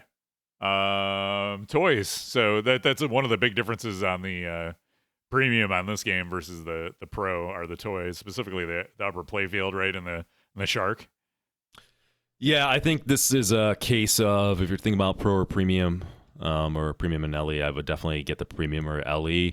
I did that debate myself when I got to play both at the same time and ultimately went with the premium. Happy I did, because it is a good game. But one thing that's really missing from the pro is that the shark doesn't come out of the boat. And a problem with that is that obviously the shark coming out of the boat changes the shot when you're trying to hit it, but it also helps indicate in the game when the shark is up and you're hitting the shark versus hitting the boat. And you just don't get that. On the pro, you get insert that says shark that flashes. Not the same thing. So it is a bash toy. It is cool, though, that it comes out of the boat and you hit it and it changes the shot trajectory versus hitting the captive ball in the boat. I like that. The other thing is the major difference is the upper playfield. What I like about this upper playfield is that it doesn't slow the game down. The ball, when you do hit the upper playfield, it's quick. It's up there for a couple seconds at best. So, sometimes upper playfields can really slow down the game. They just don't add a lot to it. I'm looking at you, Black Knight, sort of rage. Not a good upper playfield. This is fun. It's quick. It happens. It adds to the game without subtracting from it, and I think it's definitely a net positive. Yeah, one of the things I noticed when I first played this game was that I wasn't getting to the upper playfield very much. So the shot that leads to it, and you kind of see it in this photo, is there's this little super. Keith Owen likes these quick turnaround ramps. So if you don't get a good solid shot to it, it's not going up there. And once it is up there, it's like, oh man, I better know that's the shot that leads to it, because it's going to be out of there real quick if I don't flip this flipper. So yeah, when you first play the premium or the LE, you'd be like, there's this whole playfield up there and I'm never going up to it. And I think that's why, right? It's like, you got to get a good shot up there. And then once it's up there, you got to know what to do once it is up there and act quick. But I think, if being a game that you own, you'll figure that out pretty quick. And then it has the advantage, like you said, of not being a slog once you're up there. Just get me back down to the lower playfield. Exactly. This is a perfect execution on upper playfield. And we'll talk about the gameplay to your point of getting it up there. I think that there's some issues with that and some criticism. But the other toy on that is the shark fin that pops up on that chum plastic on the right-hand side. I like that. I like when things move on pinball machines, like the Buck on Buck Hunter, the crane on Batman, all that stuff. It's fun. It's a moving target. Love it. Can't go wrong with it. So that's on the pro and it's on the premium. I dig it. I dig it. It's a fun little thing to shoot at. You've had some issues with the leveling of the plastic on that, though, right? Oh boy! Wait till we've added a brand new I see. Yeah. criteria for our reviews called quality.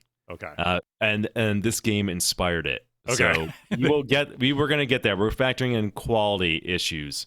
All right. Now in our reviews, and also I've also added a joy factor. Does it bring you joy? We'll talk about that. Yep. This is spark joy. That's the should I throw it out or not version. Yep. Okay, display and lighting. I think there's some cool stuff in both of these, but what do you think on the display and lighting? It's good. I mean, some things that it does that I like during the night swim mode, it turns off, and you can change this in the settings about how extreme it is, but it will basically almost completely turn off the lights or just really dim the lights on that mode for night swim. So very atmospheric, good call, smart integration into the theme. The chum line plastic is cool in terms of representing how much you've chummed the waters. That will turn red under the plastic, and when you're battling a shark, it turns green to represent the shark's health. So I think the lighting is certainly solid. Those are the standout moments. Other than that, it gets the job done. Yeah. What about the LCD itself? The LCD, yeah, I mean they which makes people happy. They got a lot of clips from the movie, right? Like that should be standard to begin with. That's what you should do. I think they learned their lesson from Jurassic Park, where people then have to mod it and they get upset about it. So good job doing that. The non-movie clips, I mean, LCD artwork or presentation, nothing special, right? Nothing to write home about. They do have a video mode in the game, and I think the video mode is actually fun. It's a welcome video mode. You're not, every time you play the game, you're not playing that video mode, so it's a welcome break, surprise, and it works well, right? It's kind of like the video mode on Fishtails or the video mode on Bram Stoker's Dracula, right, where you're shooting things and they could be on the left side of the screen, middle side, or right side, and use the flipper buttons. So that's well done. It comes with 3D glasses, so you can play the video mode in 3D mode, although I'll be honest, I can't really notice a major difference, but that's a nice touch, right? I like when pinball machines do nice things, the little polished things, have fun with it. It's a nice touch in the game. Yeah, and it's a nod to the lineage of the movies, right? Because I was like, oh, Jaws in 3D was like a big thing. So if you're a Jaws fan, that connects with you, right? So it totally fits for this game. Gameplay. Thoughts on overall gameplay? I like the kind of like the flow and feel of it. Some, like we said, some of the shots can be a little tricky. What are your thoughts on that? On the gameplay, so high level, I really like the flow. I mean, that's what I fell in love with first. And again, my kind of games that I like, I do tend to like games where the shots are way back. And you got an open play field. I dig it. It's fun. Shots feel great. Like hitting the far right shot and having it come around to the flipper is very satisfying. Hitting the middle shot, the kind of quick turnaround, you can hit it from the left or right. Feels very good. You've got the captive ball that you're hitting on the boat that will introduce some randomness to the game depending on how it ricochets off that. Same with the chum. The shot to the upper playfield that Kevin was mentioning, like you have to hit that shot perfectly, otherwise you're going to get rejects, and that can be frustrating, right? Is it unfair? No, it's not, but it almost feels like you're doing something wrong when you're hitting it and it's not going up there. So, it's not. It's less than satisfying. It's satisfying when you make it, but frustrating when you don't, and you also feel cheated a little bit sometimes. That's one downside. I really like the mini flipper. So the mini flipper can hit you the 3 drop targets on the premium or LE or stand-up targets on the pro. And there's like a little gate that you can hit it through as well.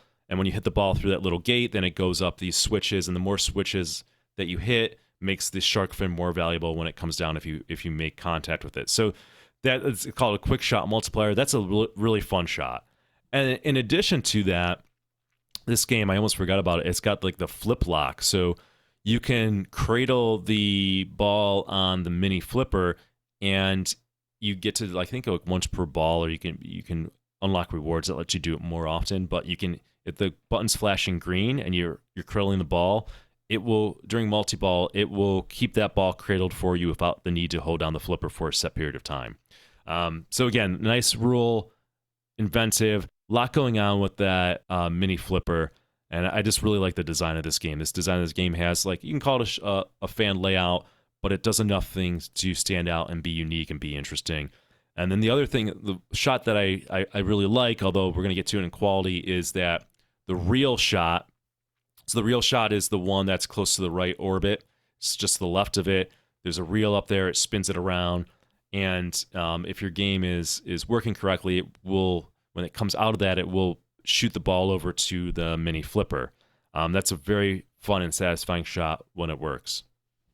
Yeah, the one thing, you don't notice it as much on the LE and premium, but maybe we can see it from the overhead shot. So there's like this little, the far left, it kind of reminded me of Bond 60th a little bit. You shoot it up over here, and then it does a quick return and comes like all the way down the left-hand side of the machine, which I don't know. For some reason, I really like that.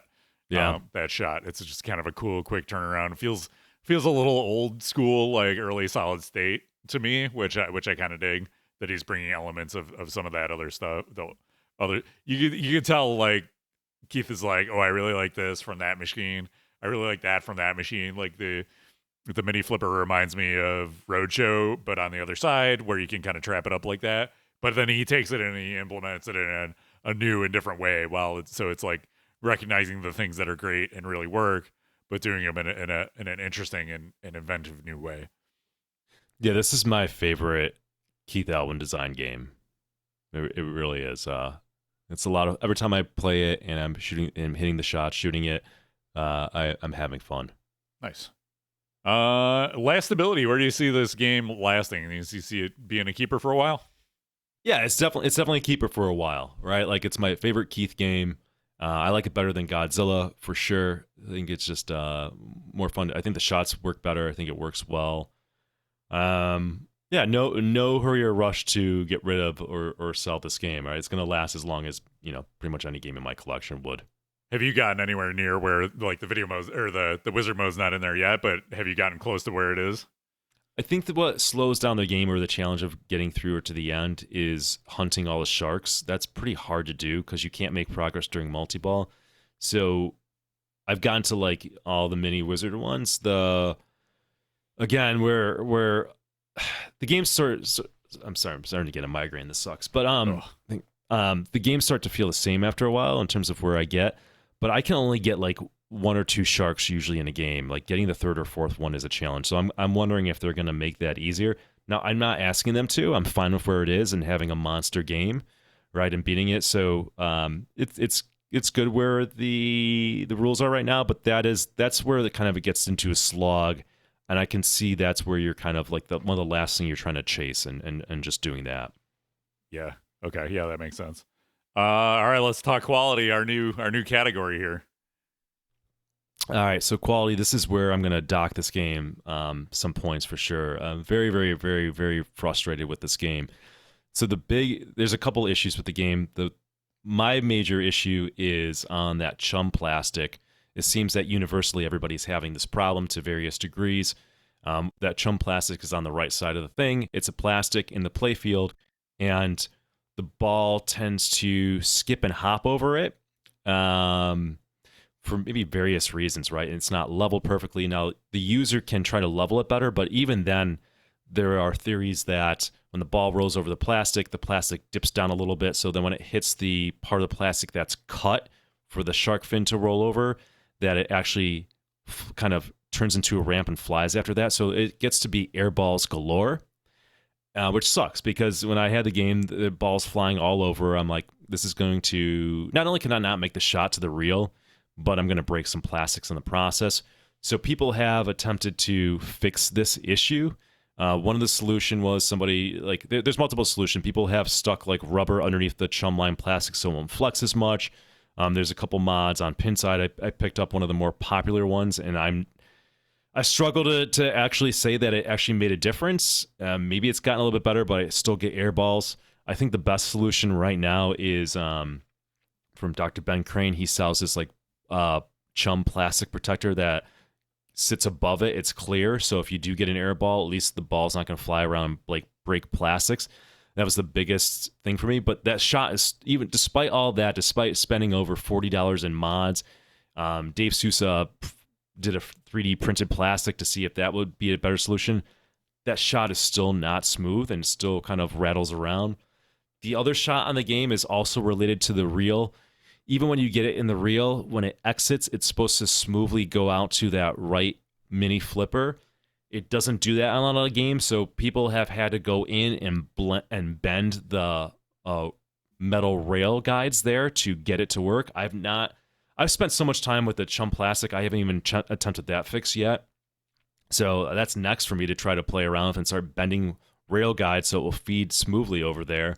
The other thing is that reel itself, I guess it was like put on too tightly, that even Keith was saying like it's not on correctly from the factory, that so people have had to go in, loosen it, potentially lube it up. Like it's really frustrating, Kevin. This is we're not at like stranger level of spending 20 hours fixing the game. Yeah.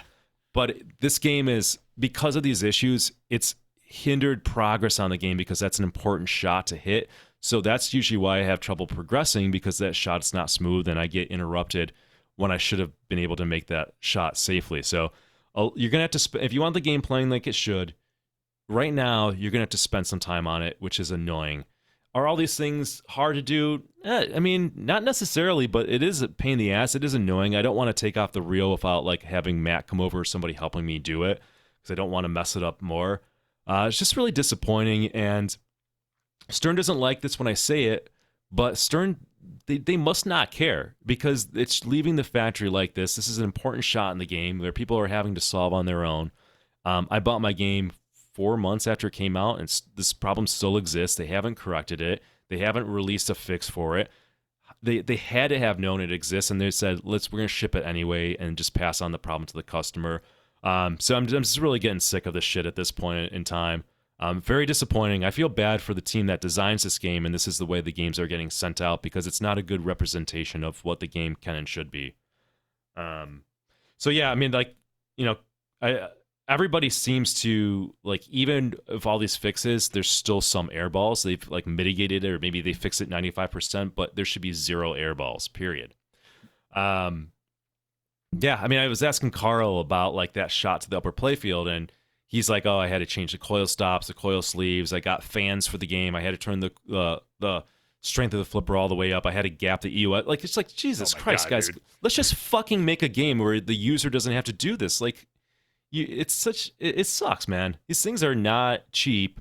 These are all things that can be mitigated and fixed, and yet Stern knows about it, and they send it out that way. So when I say Stern doesn't care, yes, they care about a lot of things, but clearly somebody doesn't care, and somebody authorizes sending it out like this. So I'm pretty pissed off.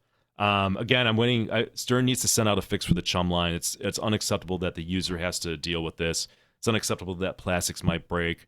After $40 spent plus, I still don't have the game playing right, and I'm going to have to spend more hours just getting it as good as I can. So it's going to hurt my rating here. Keep that with a caveat for this game, folks. All right, but does it bring you joy? That's the question, right? That's the joy factor on a scale of 1 to 10. Does the game add to totality? Like, you know, when we were reviewing, I'm almost blind now with my migraine. This sucks. We were reviewing Godzilla. You know, you kind of go through all these bullet points, art, sound, and like all good, everything's great. But at the end of the day, does it bring you joy playing it, right? And that's where like Godzilla falters. For some games who don't do all these things well, bring you joy. This game on the joy-o-meter is a 7 out of 10 for me. That's just on joy. Okay. It's good. Yeah. There's a lot of things right. It's not a soulless game, but am I smiling when I'm playing it and dancing around, having a blast like Pulp Fiction? By the way, the frame of reference these days, Pulp Fiction is a 10 out of 10 on the joy scale. 10 out of 10, easy. See, that's like the one thing for me on this game that holds it back from being as good as Godzilla, because Godzilla, like, I have a blast playing it. It's just fun. It's goofy, but it's also, it's kind of like checks the boxes of like, you have these cool battles, but also it's got these quirky, like, you know, he's crossing his eyes when you get the secret combos, and you got baby Godzilla in there, or you know, I did the mini wizard mode update on that, and like when you beat that, he just like takes the other kaiju and chucks it across the room. It's like that shit is awesome, and it really gives that game personality. And I think Jaws is lacking a little bit in the personality department compared to a game like, you know, Pulp Fiction or even for me, Godzilla. Yeah, personality matters in a game, right? Like, Totally. what are those magic moments where it just makes you smile? And if you're not doing that multiple times in a pinball machine, the game is not done yet, or it's not going to be one of the greats to me. Totally. All right, so let's put a number on it. What do you think? So I'll give we haven't done a review in a while, so I'll give the scale. Yeah, thank you. 0 to 2 is a burn it. 3 to 5 is an expensive nightlight. 6 to 8 is a solid game, and 9 to 10 is get your wallets out. Yeah, I mean, you know, take my numerical reviews as a grain of salt. It's like you got to listen to what I say about each thing, because I'm a little inconsistent, and when more games come out and I kind of grow and evolve, or what I'm into at a time. Anyways, I'm babbling. I give this game an 8 out of 10. Like I said, I like it better than Godzilla. I gave that game a 9 out of 5, which I think is overrated. But it gets an 8 out of 10 because it really pisses me off, and the quality issues really hold it back for me. This game would be higher if that real shot worked like it should, and the upper playfield shot was a little more consistent. Yep, that's exactly where when I was thinking about this game earlier, I was like, this is a solid game. It feels like an 8, and that's right where it goes for me. Enjoy playing it, well executed, good rules, kind of like checks all the boxes, looks good, sounds good, has the assets you want, fun layout that's interesting but still shootable. Good theme, it's like, but it's just like it's not an all-time great as far as like Godzilla is concerned. So yeah, nice job, Stern and team. Get that final wizard mode in there, and then we'll be good to go and fix the quality issues, right? Please. It's unacceptable. All right. Well, Nick's got a migraine, so let's while we do the close of the show, y'all need to get in here and do the giveaway. Let's check on our giveaways. Let's see. Hashtag win if you haven't gotten in. If you're a subscriber, you get 2x entries to get our giveaway of a $50 gift card for Titan Pinball. Thank you very much to TitanPinball.com, where you can get your amazing pin mat, silicone rings, tools, pinballs, not pinball machines, but actual like pinballs for your pinball machines. We have 37 entries in there right now from 29 entrants. It's going up. All the hashtag wins are coming in. This only works in Twitch chat. If you're watching on YouTube, you got to be on Twitch for the giveaways. So I'll give you a couple minutes to do that while I tell you that you can go to buffalopinball.com if you want a sweet shirt or mug or sticker or anything like that. Click the merch button. You can get some pinball merch with the Buffalo Pinball logo and all of our cool designs over there. Give us a follow on all the social media channels if you want to stay connected and learn what we're talking about. We're on Instagram, Facebook, Twitter. We have a Discord. We're also on YouTube. If you miss our shows live, you can check the archives of them there.